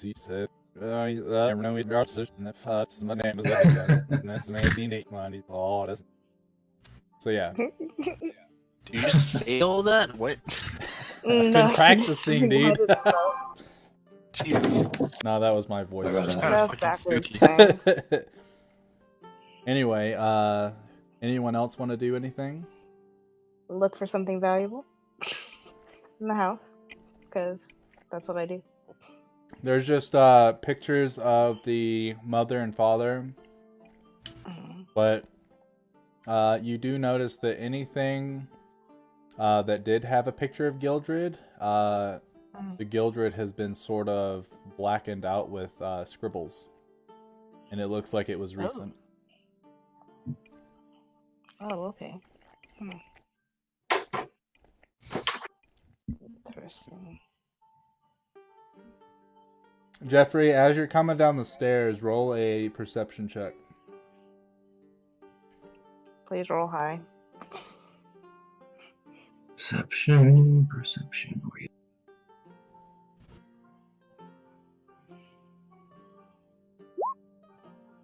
As you're coming down the stairs, you notice on the wall markings that, like little gashes, but they are close enough to where it looks like they were on a limb, and there's no way that the dagger would have made deep scratches like that. So what you gather from that is that claw marks.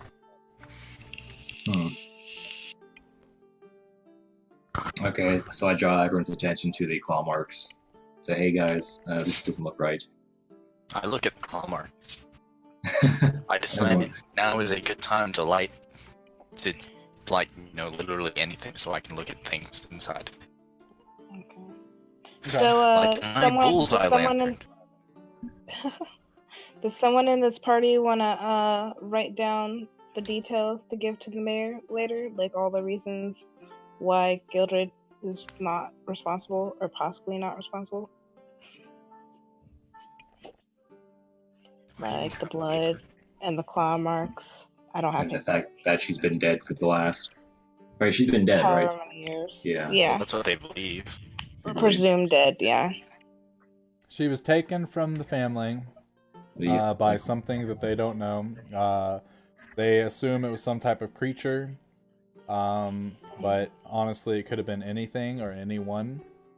There was really no trace to the disappearance of Gildred, except for they woke up one day and instead of hearing crying, they heard the wind blowing from the window and they saw an empty basket.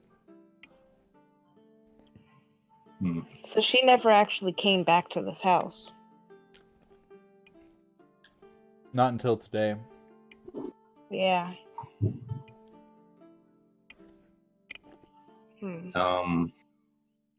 I have extra scrolls and whatnot, so I write all these details down. Cool. It sounds like Gildred doesn't even have any real reason to have known that she had parents here. Other than perhaps old creepy telling her that she had parents. Yeah, and just send her here. Hi, puppy. Yeah. Okay. So we notice the claw marks, the baby shoes, the note, the green blood, and the lack of Gildred's room. And the crossed out all the crossed out Gildred on the pictures on the wall. Let's take one of those if we can. If there's more than one. Yeah, Like, there's are a they couple. etched? Is So there we're etched? like just like alone in this house, or is someone outside listening in on us? No one's really paying attention to you guys. The townsfolk are just waiting for the guards. Okay. Well, I take one of those pictures then if they're like on the wall. Okay. Um. So should we wait for the guards and try to persuade them to take us to the mayor? Or should we Oh just hell go no! straight We're to getting the out of here. mayor's? Well, Alright. before y'all do that, Nishan opens his eyes after concentrating, and you see a magical presence outlined on anything magical in the area. Obviously, Jeff is outlined. You are outlined. You see the gashes are kind of outlined with an aura. Then you notice that there seems to be something outlined in the gentleman's pocket. Oh. I I use Mage Hand Why did I to not like? look in his. Well, Martin, image. you wouldn't be able to see this. Only wouldn't? yeah, Nishan Oh. he doesn't make it visible for everybody. This is how he Okay, perceives he it. sees Yeah, it, he okay. sees it like this. Oh. All right. Well, he then should tell one of us. Okay, I'm gonna go. I'm gonna proceed to use my mage hand to Aha. to reach into his pocket and pull out this magical item. So as you pull out the item in his pocket, your mage hand is dangling a vial in front of you. There's What is the color? There's no liquid anymore. The cork is popped and you don't see it. Can I smell it? You smell it and it smells like a potion. Okay. But unlike any potion you've ever, seen or concocted yourself. Right. And there's nothing Well, else. write that down too. Yeah. There's nothing in the bottom of it. It's all gone, right? All gone. The Okay. cork is missing. You didn't see that inside of his pocket. Okay. Okay. You're familiar with potions of the sort, right? He's I'm familiar with poisons. poisons. Well, have a look at it anyway. See if it smells familiar. Alright. Do a nature check for me. Sweet. I'm like super proficient in nature. Oh wow. Oh my god. Mm, I So- have a +9. You smell it, and it doesn't really smell like it's poison. But you could definitely tell that you wouldn't want to drink this type of liquid. Okay, cool. okay. I'm so sad with that +9. I guess I can't do. An Arcana check's not going to do anything for me, will it? Like, with the No. potion, yeah. Okay. I tell the group. I show the group what I found. That it does have some kind of magical property, and the cork is missing from the bottle. Who went upstairs?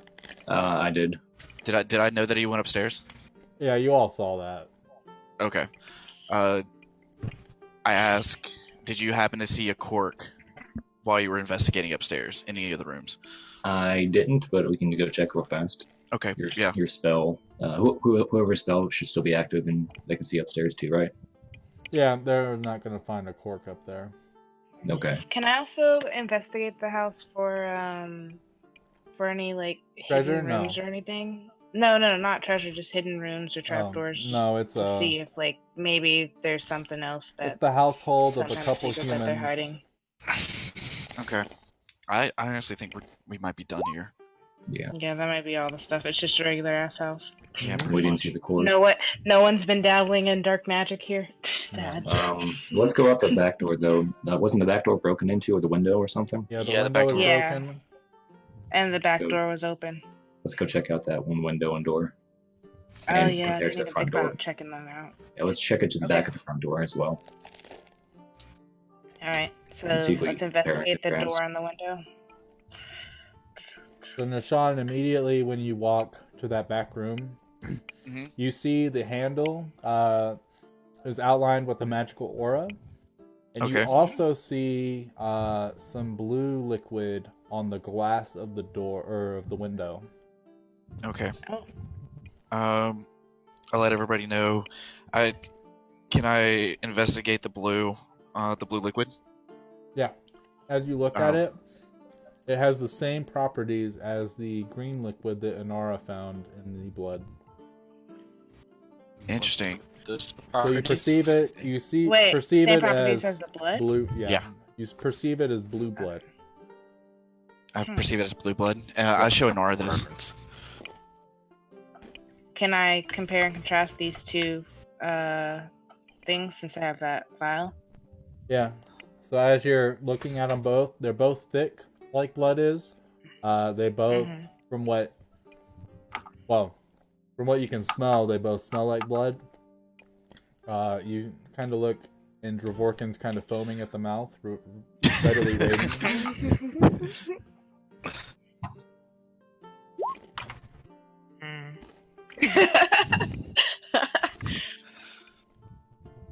So,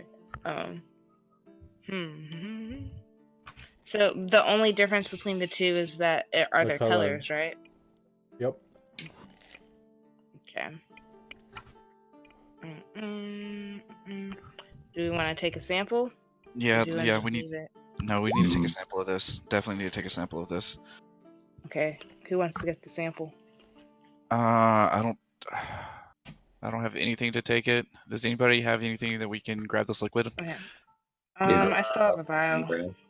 Yeah. I have 2 rounds. I think I have Tony one said he's vial. got 2.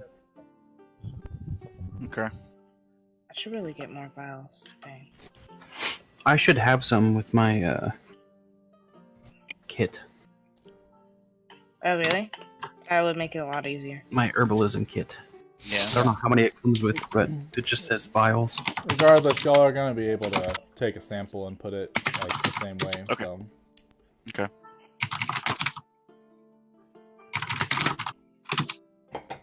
All right. So you guys have one more action that you can do before the guards will arrive. I think that's our cue to leave. Yeah. Are we making it look like a suicide? We We should set it up to where it at least looks like murder-suicide, so that way, I mean, we can... We have some Yeah. kind of shot. take a vial and put it in his hand. Or A use his vial of own poison? dagger to cut his throat. No, put.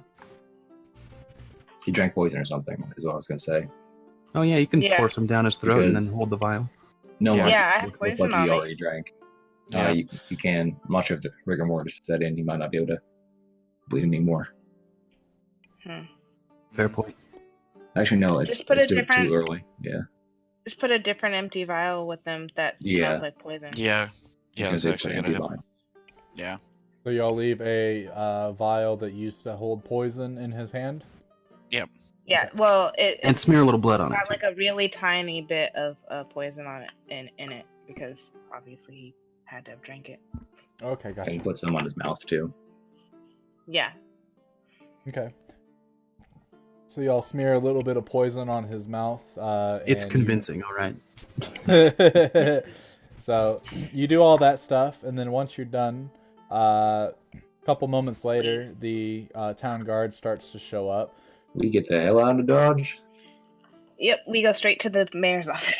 Yeah. We're out the back door. Well, before you're able to make it out the back door, Dvorkin's still standing near the front. You half-orc, over here. Yeah, what's up? What happened here? You're a key eyewitness. Obviously, you've been inside the house. Explain. What did you Oh, see? Blink away. Blinking away. He can't see me. Well, that happens. Yep. Well, that happens. Since they're thoroughly distracted. None of you guys can sneak away. Ah. Well, Not out the back door? yeah, The only I was person... we were all yeah, near the back door, weren't we? No. Yeah, we're looking at. You Well, we were all inside around the body. Yeah. Probably and- saw me considering I had nothing, but If all of you make a stealth roll, and whoever gets the highest stealth roll is the only one that can sneak out the back door. Because the guards see a bunch of shuffling inside of the house because all the windows are open. holster Sure. I'm not even gonna bother. Yeah. I am not the best one at talking to people. Do it anyway. Oh god. Shit ass rolls, dude. Alright, so Anara is able to sneak out the back door, but the rest of you, all of you, come over here. Why me? Yes. You're the sneakiest, you're a rogue. It only makes sense. Why me? But now I have to talk to a man. Now all of you explain what exactly happened here. Did you see the murder? We did not see the murder. We did not see the murder. We heard a scream, so we ran down here to check it out. Where'd you run from? We ran from north. We came from the north. You came from the trader's post. Ah, Morvir. Yes. So then people over there would have heard the scream? Yes, if I asked indeed. them? Mm-hmm.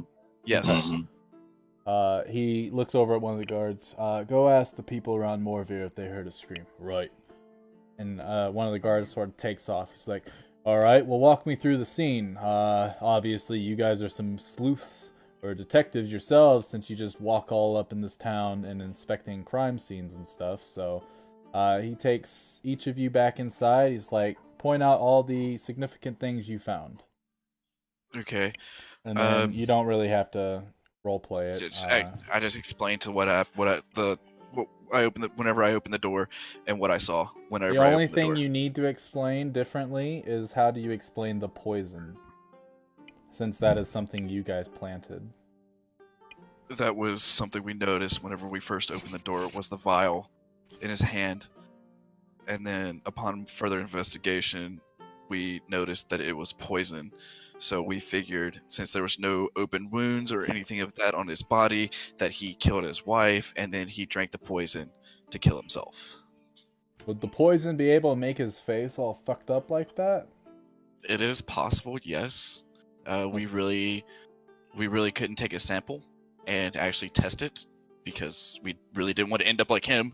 I mean, come on, that'd be kind of stupid, right? Oh yeah, you have a very fair point. So, alright, so the man doesn't really have a motive for killing his wife, but he does, and then after that drinks a vial of poison and falls over dead.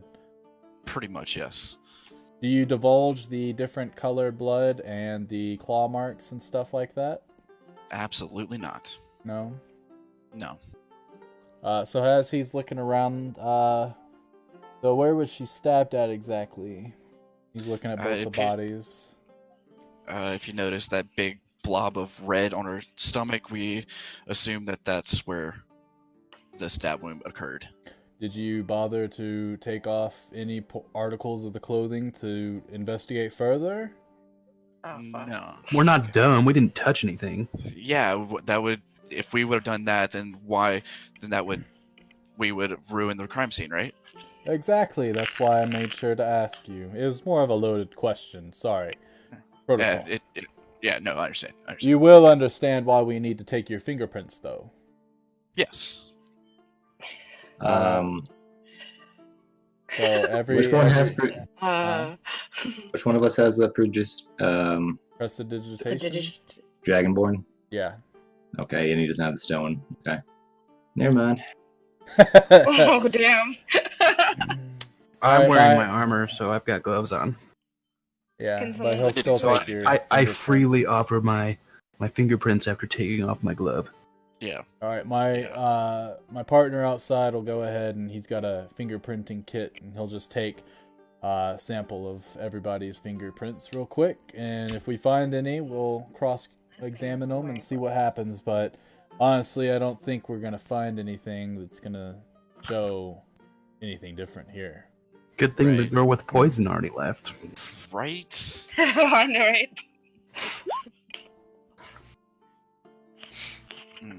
Okay, so after that, he's like, well, if that's all you all found, go ahead and make your way out, and just make sure you're at the hearing in the town square tomorrow morning. Should be around 9 o'clock. 9 o'clock tomorrow. We will definitely be there. Alright. Safe travels. Yes, thank you. And then he walks up to his partner, and they start talking, and then a couple more guards arrive at this point, and you can hear him shouting orders, like make a perimeter, make sure no one gets inside of this house, stuff like that. And then they pretty much set this up as a crime scene, and at this point, the only way you'd be able to get back inside if you wanted to is if you stealth your way through. Nice. Cool. Mayor's office, We'll guys? just say, yeah, we'll just say I was waiting for them. Yeah. So, guys, what's our goal Fuck with that talking shit. with the mayor anyway? Open the Get him box to call off.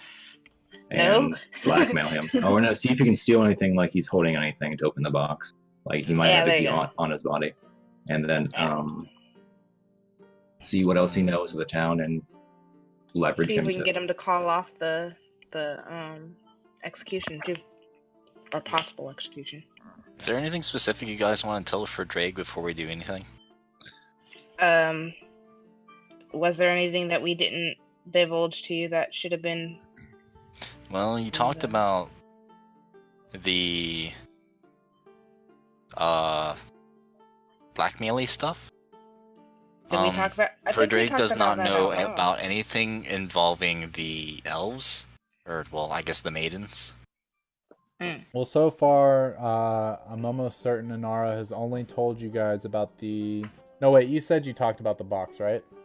And the affair, yeah. So she talked to you about the box that she found under his desk, the affair that he's having with his secretary, and just the fact that most of the income from the town is going to the church. Yeah. So far, that's all you should know. Mhm. It must be frustrating being in a room with everyone while they're talking to each other in their heads. I've learned to ignore it. So, I just go how off about- and do nothing. Like at some the point, we bard should I really am. take the pebble back from that girl. Yeah. If that's even her. Why didn't we do that? Why didn't we do that when we saw her last? She didn't respond, and she might not have it anymore. Yeah. Oh shit. Yeah, as you can tell from know. when Jeff was trying to talk and speak out to her, either A, she doesn't respond to Gildred in her head, B, she had no idea what the heck was going on and thought she was just hearing voices, or C, she doesn't have the pebble. Yeah. Is there any way for us to like track it? No. I bet she doesn't have the pebble. I think somebody else is listening in on us. That would suck. Not from 30 feet away. Unless she's been following us from 30 feet away. That is true. That is true. Oh, is the pebble only 30 feet away, I think? It is. That's what our lovely DM said. Thank you. Dang. Alright, so y'all are going to go talk to the mayor? Mm-hmm. Yep. Okay. So who's gonna lead the chat? The elf. How do you want to lead into the chat? What do you guys want to say to the mayor, and what do you want to talk Yeah, about? let's get. Yeah, we need. Yeah, Yeah. what do we want to ask about first? Um. We should also ask him about the medallion if we get the chance, but it's not priority right now. Yeah. Priority, I guess, is this hearing coming up. I would assume. Mm-hmm. Yeah, and while you guys talk, I can always. We're going to set priority on figuring out how to deal with the hearing tomorrow. Or the actual Mhm. church itself. Yeah. Okay. Mm. And before we go in, I'm putting on my cloak and my mask and hiding my tail, as always, just in case. Alright, By the way, so- when you hide your tail, do you like wrap it around your waist or what? You went out in the middle of that on my headphones. When Say you again? hide your tail, do you like wrap it around your waist or how do you do it exactly? Yeah, basically, well, more like wrapping it around my leg. Okay, Because so it it's looks like still- you've got still a under big ass the cloak. leg. Oh, it's still under my cloak, so you can't really see it. It just looks like you got more ass than you actually do. Yeah, basically. Basically. Alright, so, yeah, who's leading the combo? Because you're going to have to talk to the secretary. Oh, I'll yeah. lead. Okay. Okay. Yeah, you have charisma.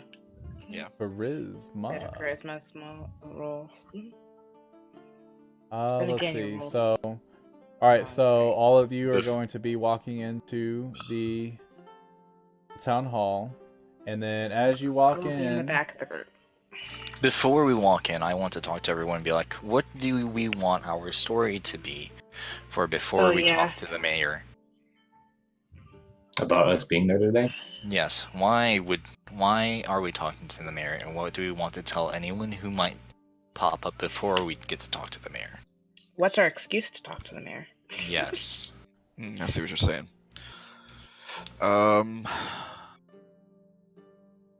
We're here on urgent business for the king? The king. Or, Top wait, secret? Can't we just say that Saisi sent us to go help out with the goblin thing? Like we originally... Didn't I? Yeah. Didn't I originally forge something for? No, I didn't forge a thing. I said I was going to. Is he a king or a regent or what is he? He's the Think lord of him his more as lords. like a baron. It's kind of like a generally thingy. Yeah, so like he... Does he have That's his jurisdiction over this fortress. area? He's a military leader. Oh, well, then never mind. Yeah, he's got everything that he has power over is near his fortress and that harbor. Okay. He hasn't been able to branch out just yet. Got it. Weakling. We could If say you he's want- trying to branch out. We could... Okay, so since the goblins were in this area, we could come in on business of trying to find some sort of plan to either eradicate goblins or otherwise incapacitate them because they are a nuisance towards Siege. And we're And emissaries. we are his on envoys. behalf. Yeah, I like where this is going. That sounds good. Yep. Okay, so are y'all ready then? I'm going Yeah. to like... Okay, Yeah. so I put on some nice clothes. I can look professional using my entertainer's pack. Okay. And I prestidigitation something that smells nice, like flowers or something. Like vanilla. That has- Vanilla. Oh, my God, vanilla, fucking yes. All right, cool.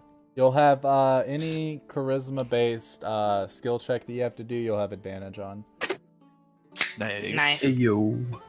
Only you, though. Everybody else will be normal, but I'm assuming you're going to be doing a lot of the talking, so... All right, so go ahead and lead me through walking up to the secretary's desk. Okay, so like...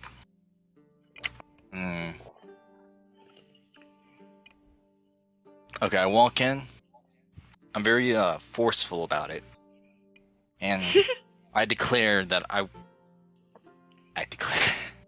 declare that I need to speak to Let's the hear mayor it. of Ashenport at once. Do you have an appointment? Oh, God.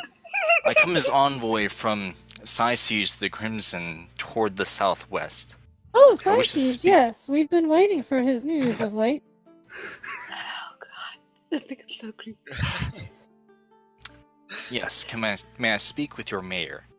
Let me just see your invitation and then we will get on with it. And she holds out her hand. Oh, God. I'll say that in my normal So- voice. She holds out her hand. So let's say I say that we lost it, and can I use my deception for that? I do not need an invitation, as I am of a Oh, high-ranking that was official with Siege the Crimson. Then let me see your high-ranking status. I do not know Ooh, you, and I do hey. not know Siege. I I just know of his prestidigitation name. I have something that what's looks it called? I reach into my pack, right? And Wait, I while have a I'm in signet. there, I prestidigitation a document Okay. that fits in my hand. And I hold it out for her to see. If she tries to reach for it, I act very protective of it, as it's like a form of identification, as I should be. Okay, So, so you hold it out, and then Inara, what are you trying to say? I was trying to say I also have the signet of an imaginary duke if you wanted that. So, yeah. That might be high enough status for you. Martin, do you want to take that, or do you want to use your scroll? I'm using my scroll. Okay. My Okay. magical illusory scroll. So Inara thinks, hey, take this thing, and then after a couple seconds, she's like, damn it, this fucking dude doesn't have it. Alright, so Okay, let me see those papers. And she... reaches out to grab them. I snatch them away. I can't trust anyone from this town. Well, fine. At least bring them close enough for me to read. I do so. Important papers. This man is very important. Treat him with the highest of importance. Okay, so you're very important then. Yes, I am. Make a deception check for me. Oh my god. That's amazing. Oh, Nailed it. What? Well, and My she sort of lord. sits back a little bit and she looks around. Obviously, they dress you well, so you must be of importance. Please have a seat, and you may speak with the mayor in a moment. Let me tell him of your entering. His office is rather cramped, so only 2 of you can go in at a time. I'm going in with him. So I can try to steal the thing. I will be right back. She starts to walk away towards the mayor's office, and you guys only have a couple seconds to figure out if anyone else is going to join you. I look at Inara. I'm like, ugh. And I like sort of tidy her up a bit with the prestidigitation. Okay, cool. You do a what She now? looks like a mess. I just like clean her up a bit. I mean, Okay. I give her Okay. a Best cantrip ever. perfumey smell that's different from mine, more feminine. Okay. Cool. Can I use my perception to see if maybe that little thing might possibly be in this area? The little signet something thing like or that. whatever you need for Yeah, the box. the possible thing for the Yeah, box. you're not- Anything that you're looks not gonna find possibly that. like it. You're not going to Yeah. find anything. Can I tell like that. Unara? Hoping it Quiet might be and in let a me do the weird talking. place. Fine, whatever. You can do All any right. thievery stuff that you want to. Okay. Now, if you would please, Mr. Important, right this way, and whoever you're escorting, they may come too. Tiefling, with me. No, don't do it. Do they not? No, she No. Oh. They didn't know. But Um, you did say it. Oh, fucker! You did say it, so Mulligan. No. Oh, Mulligan. tieflings. It's very rare that you see slaves with their masters. But right this way. she opens up the Yes. door. You know what? That works out better for me anyway, so. Less likely to notice me. Well, they nabbed it. Those squirrels are at it again. Alright, welcome. is this like a voice change thingy, or It are is, you? I just want to try it just to see if it sounds good. Does it sound good or bad? Oh Mm, my god, no, it sounds No. That awful. sounds horrible. not Sounds- particularly It good. sounds kind of scary. It's Welcome not to even my It's the- domain. Does that sound better? cool. Yeah, even that's a little. Meh. So, How about now? Okay, that's oh my spooky. god, that's worse. That'll be good for like a demon Yeah, or. nah, that was just a joke, really. All right, cool. Definitely. So Adolin's gonna stand guard at the door, by the way. Like a guard. Sounds good. Okay. Just in case we need help. Wow. I assure you, they will be quite fine. I just look at her like, uh-huh. Just don't go in, please. I'll lose my job. And she goes back to sit down at her desk. The door closes, and Thank you. Fradraig and Inara are now in the presence of Antal Far Moria, the half-elf mayor of Ashenport. Welcome, friends. Welcome. What? How the fuck did we get- And tall, is it? Yes, and you are? I heard you're very important. Hold on. I have a name that I want to use. That I need to find. So I don't remember what it was. If you can't even give me your name, I've got very, very busy schedule. Excuse me. There it is. I'm going to introduce myself as Yelber Okay. of Fort Siege. The Elder of Fort Sice. Elber. Oh, E. Elber? Yes. Okay. E. Elber. That's a strange name, but... Oh. Okay. Like Elber? E. Elber. Yes, Okay. Bill's got it. And you come from That's how you Saisij spell and it, his dude. people. Yes, I'm here to discuss the goblins that come from this direction. Well, goblins don't really live here, but there have been some sightings on the edge of the swamp, but as long as they stay in the swamp, to hell with them, I say. What does Saisij have interest in? There is a group of kobolds that the goblins around here are at conflict with. They don't like each other, and Saisij's location is in the middle of where they would, between them. Interesting. So So to speak. he's more interested in taking out one of them so he doesn't caught in the crossfire. That's a very tactical plan. And even more so, I guess the goblins might be an easier target then. The kobolds live in the mountains. The mountains are very protected due to the nature of the environment. Exactly. I see exactly why he's doing that. But why send you here? What can we help with? What exactly is this meeting about? What did Saisij need you to tell me something, or have you come to ask? I desire aid in ridding the goblins, From or otherwise all... incapacitating them, Well, such that they do not interfere with our area.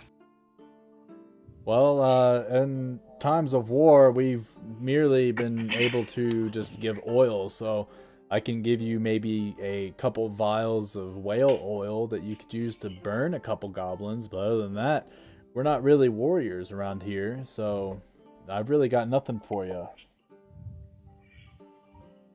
And the goblins haven't really annoyed us any. They've, some petty theft and such like that, but they typically keep to the swamps doing whatever it is that they do in there, but we don't venture into the swamp, so that's no real big deal to us. Brady, what do I see him as? Is he like a human? Do I No, notice he's a that half-elf. he's a half-elf? Yeah. Oh, also Brady. Is the secretary half elf or no? The secretary is a human. Or human? Okay. Does he have anything on him? That's like you're just looking over him? Like to see what... So he's wearing, what would look like a suit and tie kind of thing back in these days. Mm-hmm. I don't think they had suit and ties, but it's something that's very appropriate for where he's at. If he needs to look nice for whatever he has to do during the day, he will look nice. He doesn't seem to be wearing any jewelry except for a ring on his left finger, on the ring finger.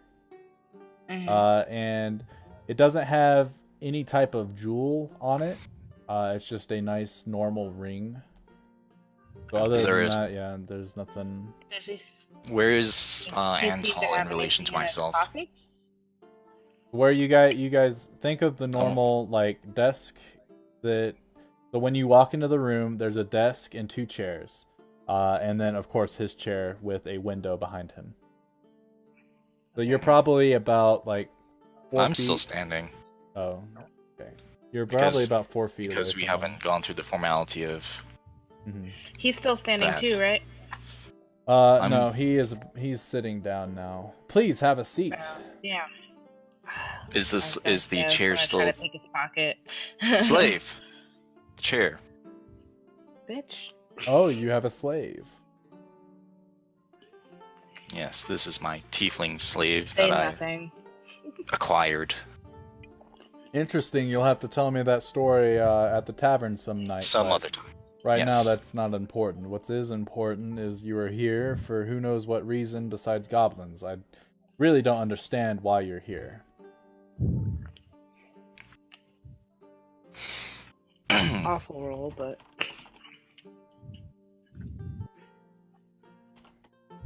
I don't really have all day. I don't know if you've heard the news. There's been a murder, and I'm getting ready to Ah, yes, sort out the murder. all the evidence.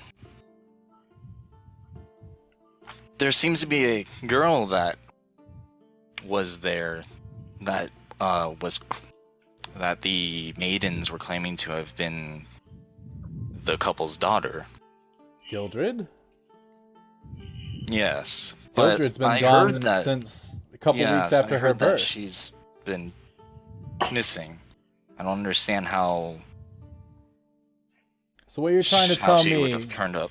is Gildred's kidnapped and stays away from home for 12 years and then just pops out of nowhere, and now her parents are murdered and she stands above their corpses? She sounds guilty to me. That's what it sounds like. And in all honesty, Anyway. it also sounds like some cruel joke. Like maybe somebody was after Gildred's parents for something that they had done to wrong them, and they kidnapped their only child and then taught her how to kill, and then 12 years later gave her a job to do, and now that she sees, what has happened, she realizes exactly who they are. Were Gildred's parents anyone of note? They were just lowly humans.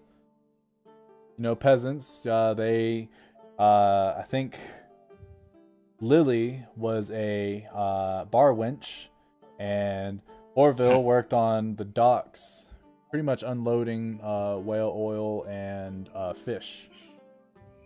So nothing too important. Sounds like the ravings of a madman to send a assassin after them. That is true, but, what about the man that's responsible for unloading the fish and making sure they're clean sends you a bad batch and it kills your son? Not that that's happened, but I could see that being cause for revenge.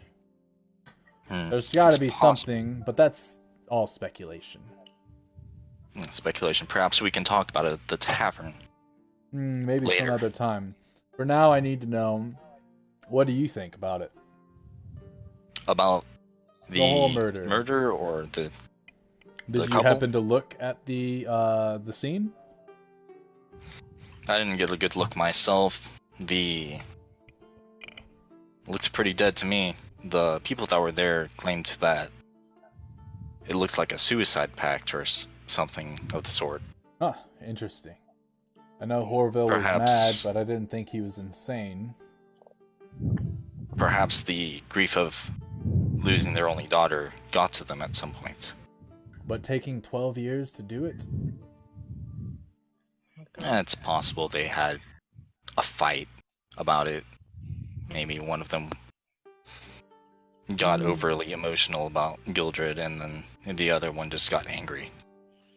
Perhaps, but I guess there's really no way of telling. All speculation, of course. Do you know where the goblins could have come from? Do you know where their origins are?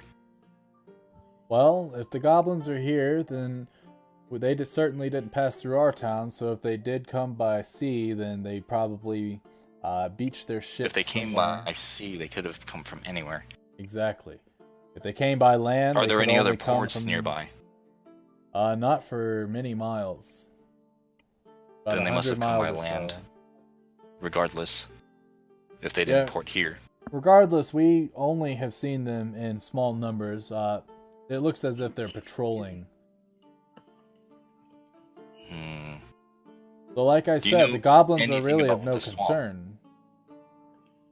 All I know is that the swamp kills anybody that goes in it, and if it doesn't kill you, it will make you want to die. But that is what I've heard. I've never seen it myself, and nor do I want to. Have you heard story of being the mayor and all? A lot of information passes your ears. Have you heard tale of a young girl having died outside of your town? I'm sure many young ones die. There are quite a few poor families, and it's not unlike them to abandon their children outside of the gates, hoping for them to not be a burden anymore come the next morning. Perhaps any that died under some special circumstances, betrayal, Nothing that Abandoned. rings my mind. Why? I came across a ghost child while I was outside scouting. Maybe some creature got to her and, not knowing exactly what killed her, maybe the sensation of death was so vivid, so unlike what they thought, that's what caused their spirit to stay. But I'm not really a holy man. I do not know.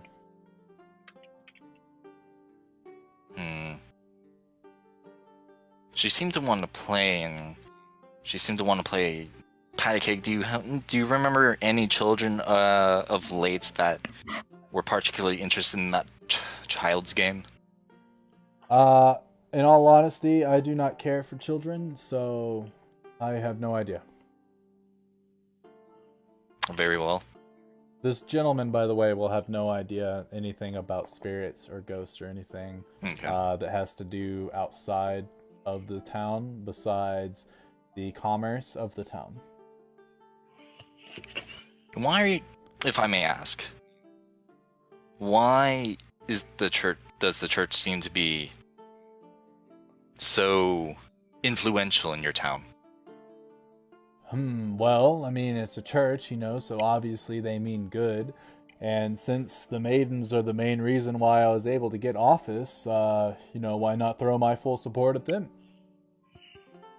The maidens allowed you to get office. They didn't allow me, but they definitely helped my campaign for running for mayor. Did they? And because of their help, I won by a landslide. Which is really odd since I am a half-elf. Yes. Normally, pure-blooded elves seem to have disdain for anything not of their ilk. Yeah, exactly. So, how exactly it all happened, I could not tell you, but I do know that the maidens had a heavy influence in it, and I think that's just because they, pretty much have their hands in anything that goes on in this town. They've been around for quite a few years, since the church's founding, and it's obviously made a name for itself with all its good deeds. But why you? Why not any other pure-blooded elf?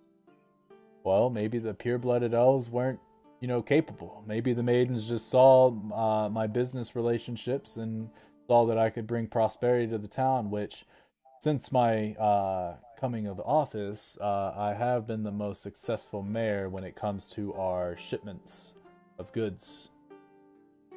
Okay, so out of character, what was it that we know about the commerce exactly? The commerce is based mostly on the trade based from the fish that they catch and the whales oil that they sell to other kingdoms and stuff like that. They don't really they do have farmland, but it's only enough for them to keep their own stuff. Since the land near them is so close to the swamp, they can't make more. So they pretty much live off of the very finite amount of vegetables and stuff like that, as well as the bunches of fish that they have access to. So there was nothing particularly blackmailing about any of the information Onara found? No. The only blackmail that you have with Onara and what she found was the because she had found out that he was sleeping with the secretary, and she also found a list that said 3 things on it. So the only other thing you really have to ask is about what his views are on following the religion, pretty much based on that list. Because the other 2 items were crossed out. The last list was what? The mandatory religious following or something like attendance? that. Yeah. Yeah. And part of their religion is you can't what's it called? Cheat. I don't think I ever said that specifically. No? Okay, cool. Okay. All right. Continue. Back to the role playing. Yes. How do you feel about the religious following then? I believe that with the church being so prosperous that it should be mandatory. Mandatory. Well, think of it this way. If you have a town that's so prosperous, if people try to defect from that way of thinking or way of life, it could end up throwing a wrench into the plans. So, what better way than all worshiping one singular god to unite a people? You make a fair point. What are the main ideas of this religion? All honestly, I do not really know. I'm just, the maiden You just leave the suggested that to town. me, and yeah, I thought it was a good idea, and obviously once it comes to, I will know more about the religion myself, but as of right now, I'm sorry to say, I'm not a very pious man. How much So, do you think that maidens out of trust you with, character real with quick. leading the town? Out of character real quick. So far, from everything he said, you can tell that pretty much any action that he's ever taken as mayor wasn't because of his own It was because of the thought. maidens. Most likely. That's what you're connecting it to as of right now. They have a very heavy hand in what happens with the town. What was it you were going to ask? Shit. Or are we done I here? forgot. I get up. I extend my hand to him, like, to handshake. Okay. He And stands up and gives you a nice firm handshake. it was a pleasure meeting with you, Miss Mayor Antol. Motherfucker. Perhaps we can do it again someday. Yes, you too, Mr. Important. Oh, that's great. So I go to leave, and as I go to leave, I make the offhand comment about how attractive his secretary seems.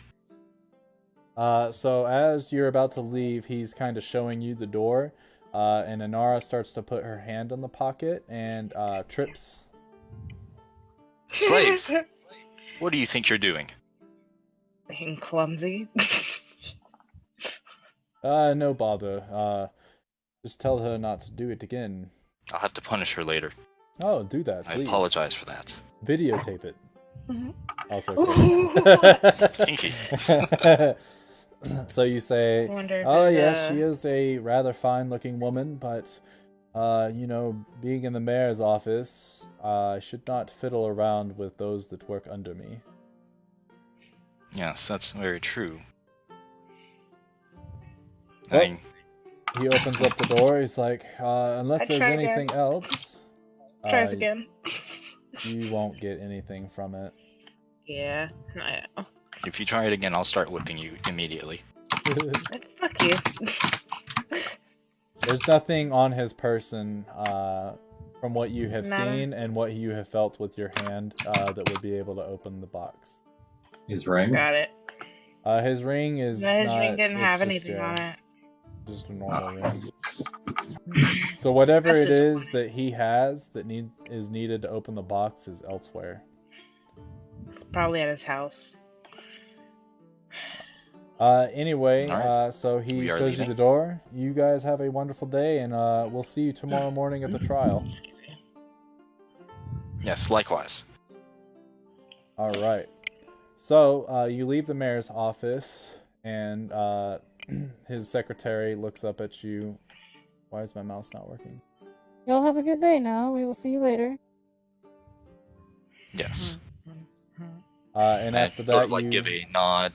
She's a secretary. She's not important, and okay. So you walk out. At this point, enough time has passed where Dravorkin could get his axe and Dre can get his idol. yeah. I have a clay model of a ziggurat. As you guys go, as Dravorkin goes up, specifically, he approaches the counter where Galnus was behind, and Rungark is standing there. You're here for your axe, right? Yeah, I'm here for my ex. Perfect. Here you go. And he hands you your axe. Look at how it glistens in the sun. It's beautiful. Yes, Beautiful. fine work. Galnus is the best I've ever seen. That's why I'm trying to learn as much as I can.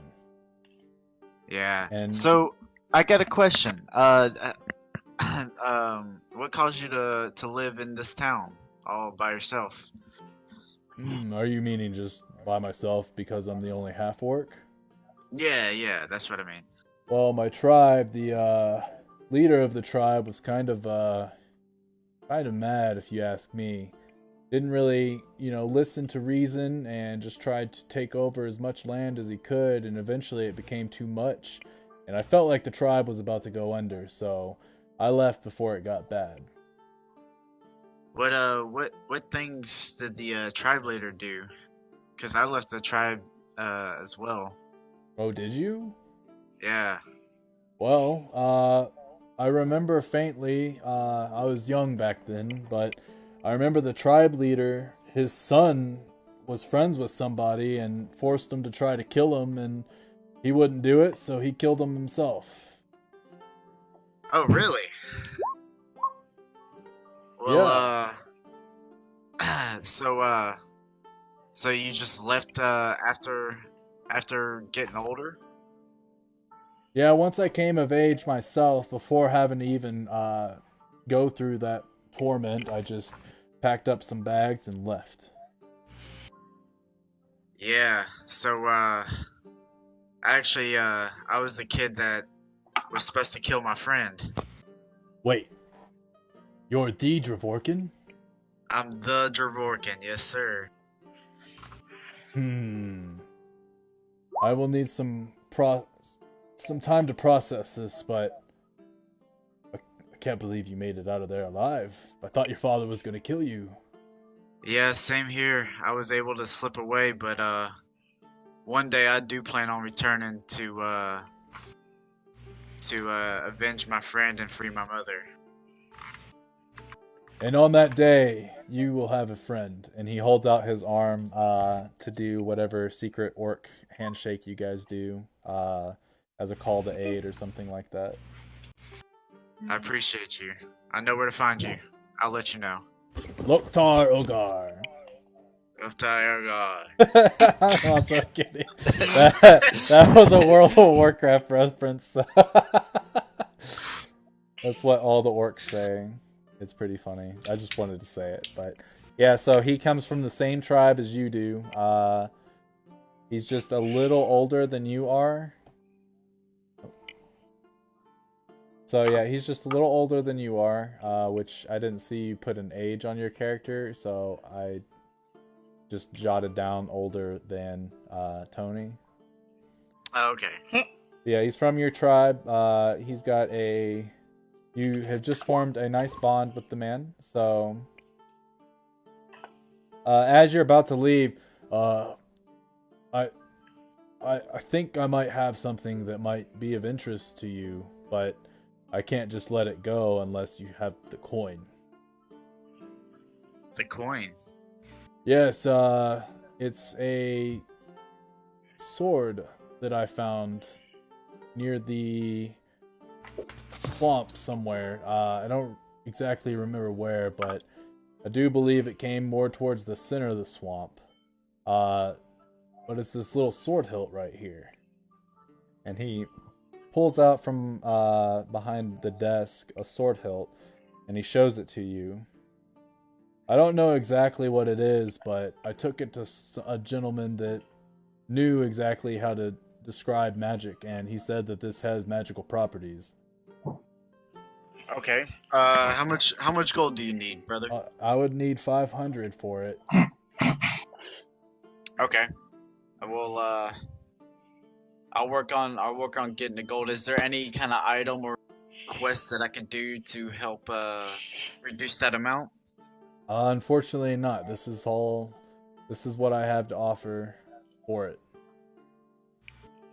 Because me not being the magical sword, I have no use for it, but obviously it'll fetch a fine price, and in these times of need, I can't settle even for a brother. All right. Well, I completely understand that a man's got to make some money, bring home some bread. So I'll work on getting that gold for you. All right. So he bids you farewell, and you walk outside. And at this point, it's starting to get late. The sun is about to go down. And is there anything specific that anyone wants to do or attempt to do? And I'll let you know if it would even be something that could happen. I want to go to the tavern. Okay. Cool. So I just want to forge some actual looking important papers, so next time we don't have to Hashtag Mr. Important. worry about that stuff. All right. If that's what you're going to want to do, it will take you, since you're trying to forge actual important documentation, it's going to take you the rest of the night until you go to bed, so you won't be able to do anything else. That's cool. Okay. That's fine. I had no plans to do anything else. Adeline? Should I be in the tavern for this, I guess? You can do it in the tavern. I guess I could sleep out under the stars. That'll work. It's fine.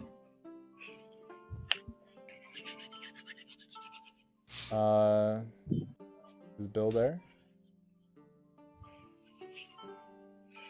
I don't think Bill's there. Oh, Bill's not even in the chat anymore. No Yeah, I wonder was he's gonna not. say somebody. Oh, damn. Somebody messaged and said that they had to go.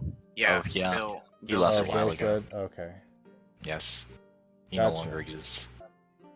Well, if that's the case, I guess we could say that this is a good time to wrap it up for the night. Yeah, But we'll finish any other things that y'all want to do.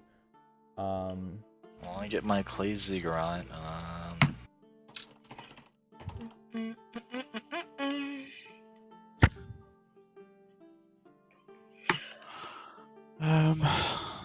Okay. I don't know. I don't know. I want to ask around in the tavern, or see if anyone who's out and about in the tavern tonight. So as you look around, you see quite a few elves, as well as half-elves and humans, all having a good time. The discussion is mostly about the recent murder and the return of Gildred, and how a lot of people thought that she was dead. Others think that it was all a plot of some sort for somebody's betterment, but definitely not the parents. Some people think that the parents somehow went into the swamp and came out alive and made some type of pact with the devil. Wow. Wow. All right. Okay. I go up to the barkeep. And is he human or half elf or what is he? He is human. Okay. I ask him, has the mayor ever had a family, children and wife right now? The mayor is actually a widower. Oh. His family was taken from him a few months before he took office, actually. So to see a man like that still fight for what he believes in and run for mayor like that and run this town to such a prosperous age, that takes a lot. That takes a lot of guts, a lot of willpower. Because I know if I was in his shoes, I don't know what I'd do with my life. How did his family die? You know, I actually have no idea. No one knows exactly what happened to them. We just remember there was a funeral. Okay. Where does he live currently? He lives in the house just a little ways past the town hall. So Okay. if you look, it's the one that's to the northeast directly after the town hall. I'm pinging it right now. Okay. So what do you think about the happenings today? Well, from what I've heard, is it seems most of the elves believe that Gildred did it, and they make that assumption based on what the maiden said. But I don't see how a little girl could be capable of overthrowing a full-grown man and a grown woman at the same time. Not unless she had some sort of magical powers. But what kind of little girl like that could do something like that anyway? But I believe there was foul play, something different, and they're using Gildred to frame it. What's the demographics of the town, like the ratio between humans, elves, half-elves, whatnot? Let's say rough estimate, the town is about 600 people. We'll say about 320 of them are elves. And then the rest of it is split pretty evenly between humans and half-elves. And then you've got the one dwarf Galnus, the half-orc, and the one tiefling. They're pretty much nomads. They're pretty much nomads, but they've set up shop here for quite a while just because it's been prosperous for them. So they're a ragtag group that, has been making their dealings with a lot of the elves in this town just because it's such good coin. Okay. Is there anybody else up for when's the next election for mayor? Well, let's see. He's been in office for about 4 years now. And normally once the maidens feel that they've been in office for long enough, that's when they'll post the next election. There's no, set time frame. So I guess once the maidens are sick of him or he makes a mistake, that's when. So much power. It's at this point I walk over. It sounds like the maidens have a lot of pull in the town. Well, I mean, it is because of their prophecies that we've gotten to such an enriched society. Prophecies? Say what now? What kind of prophecies do you speak of? Well, they knew that times of war were upon us, and they were able to tell us exactly where the whales were so that we could get their oil and sell it. We've pretty much been a monopoly in the market.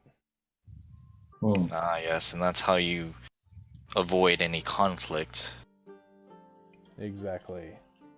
So, with no one else able to harvest the oil from the whales as we do, we've been able to pretty much rake in the winnings, as you could say, and yeah, the town has been more prosperous than it's ever been since its founding.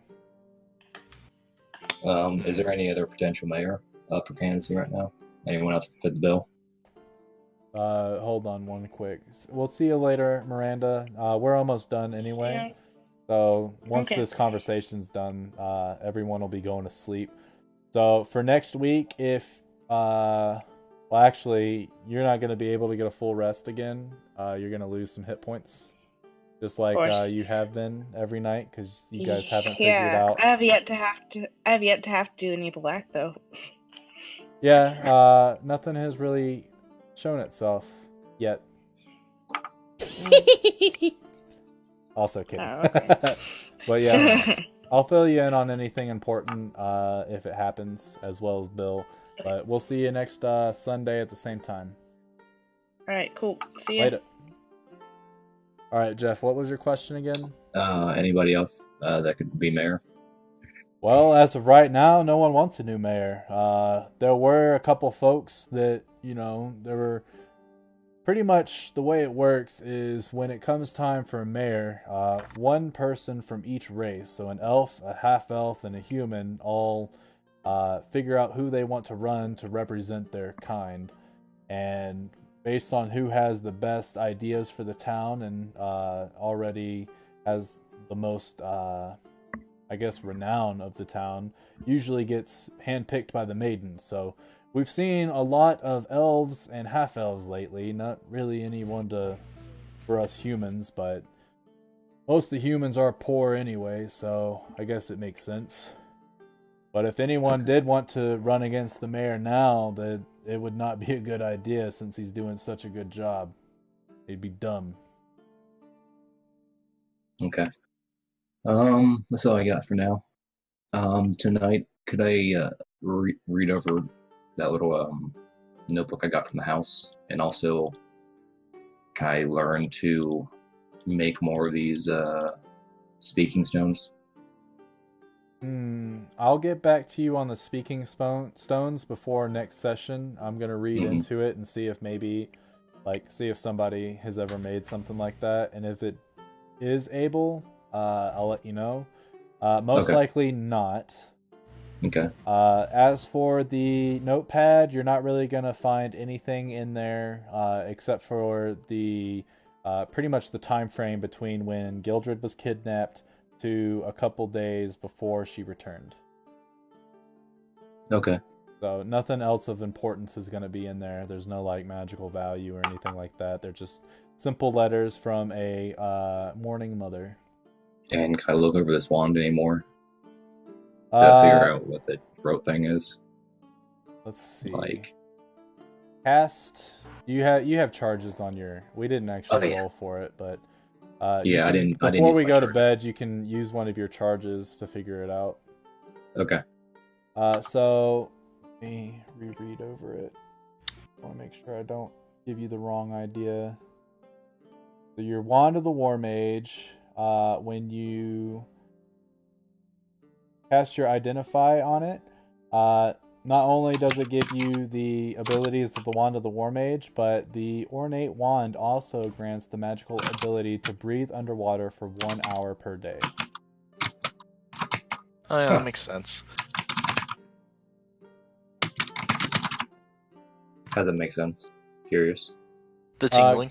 Tingling Tingling, around okay. your neck represents gills. Okay. And then, let's see, you also bought that scroll, right?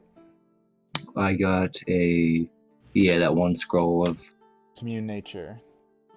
yeah. And then other than that, the only other items you guys have purchased from that gentleman was the splint mail for Adeline, and Dvorkin has his eye on a sword hilt that has magical properties, but he's not sure what. Can I make that a spell in my thing? Not a spell, it's a scroll, so it's a one-time use. Oh, I can't learn it. Not this one.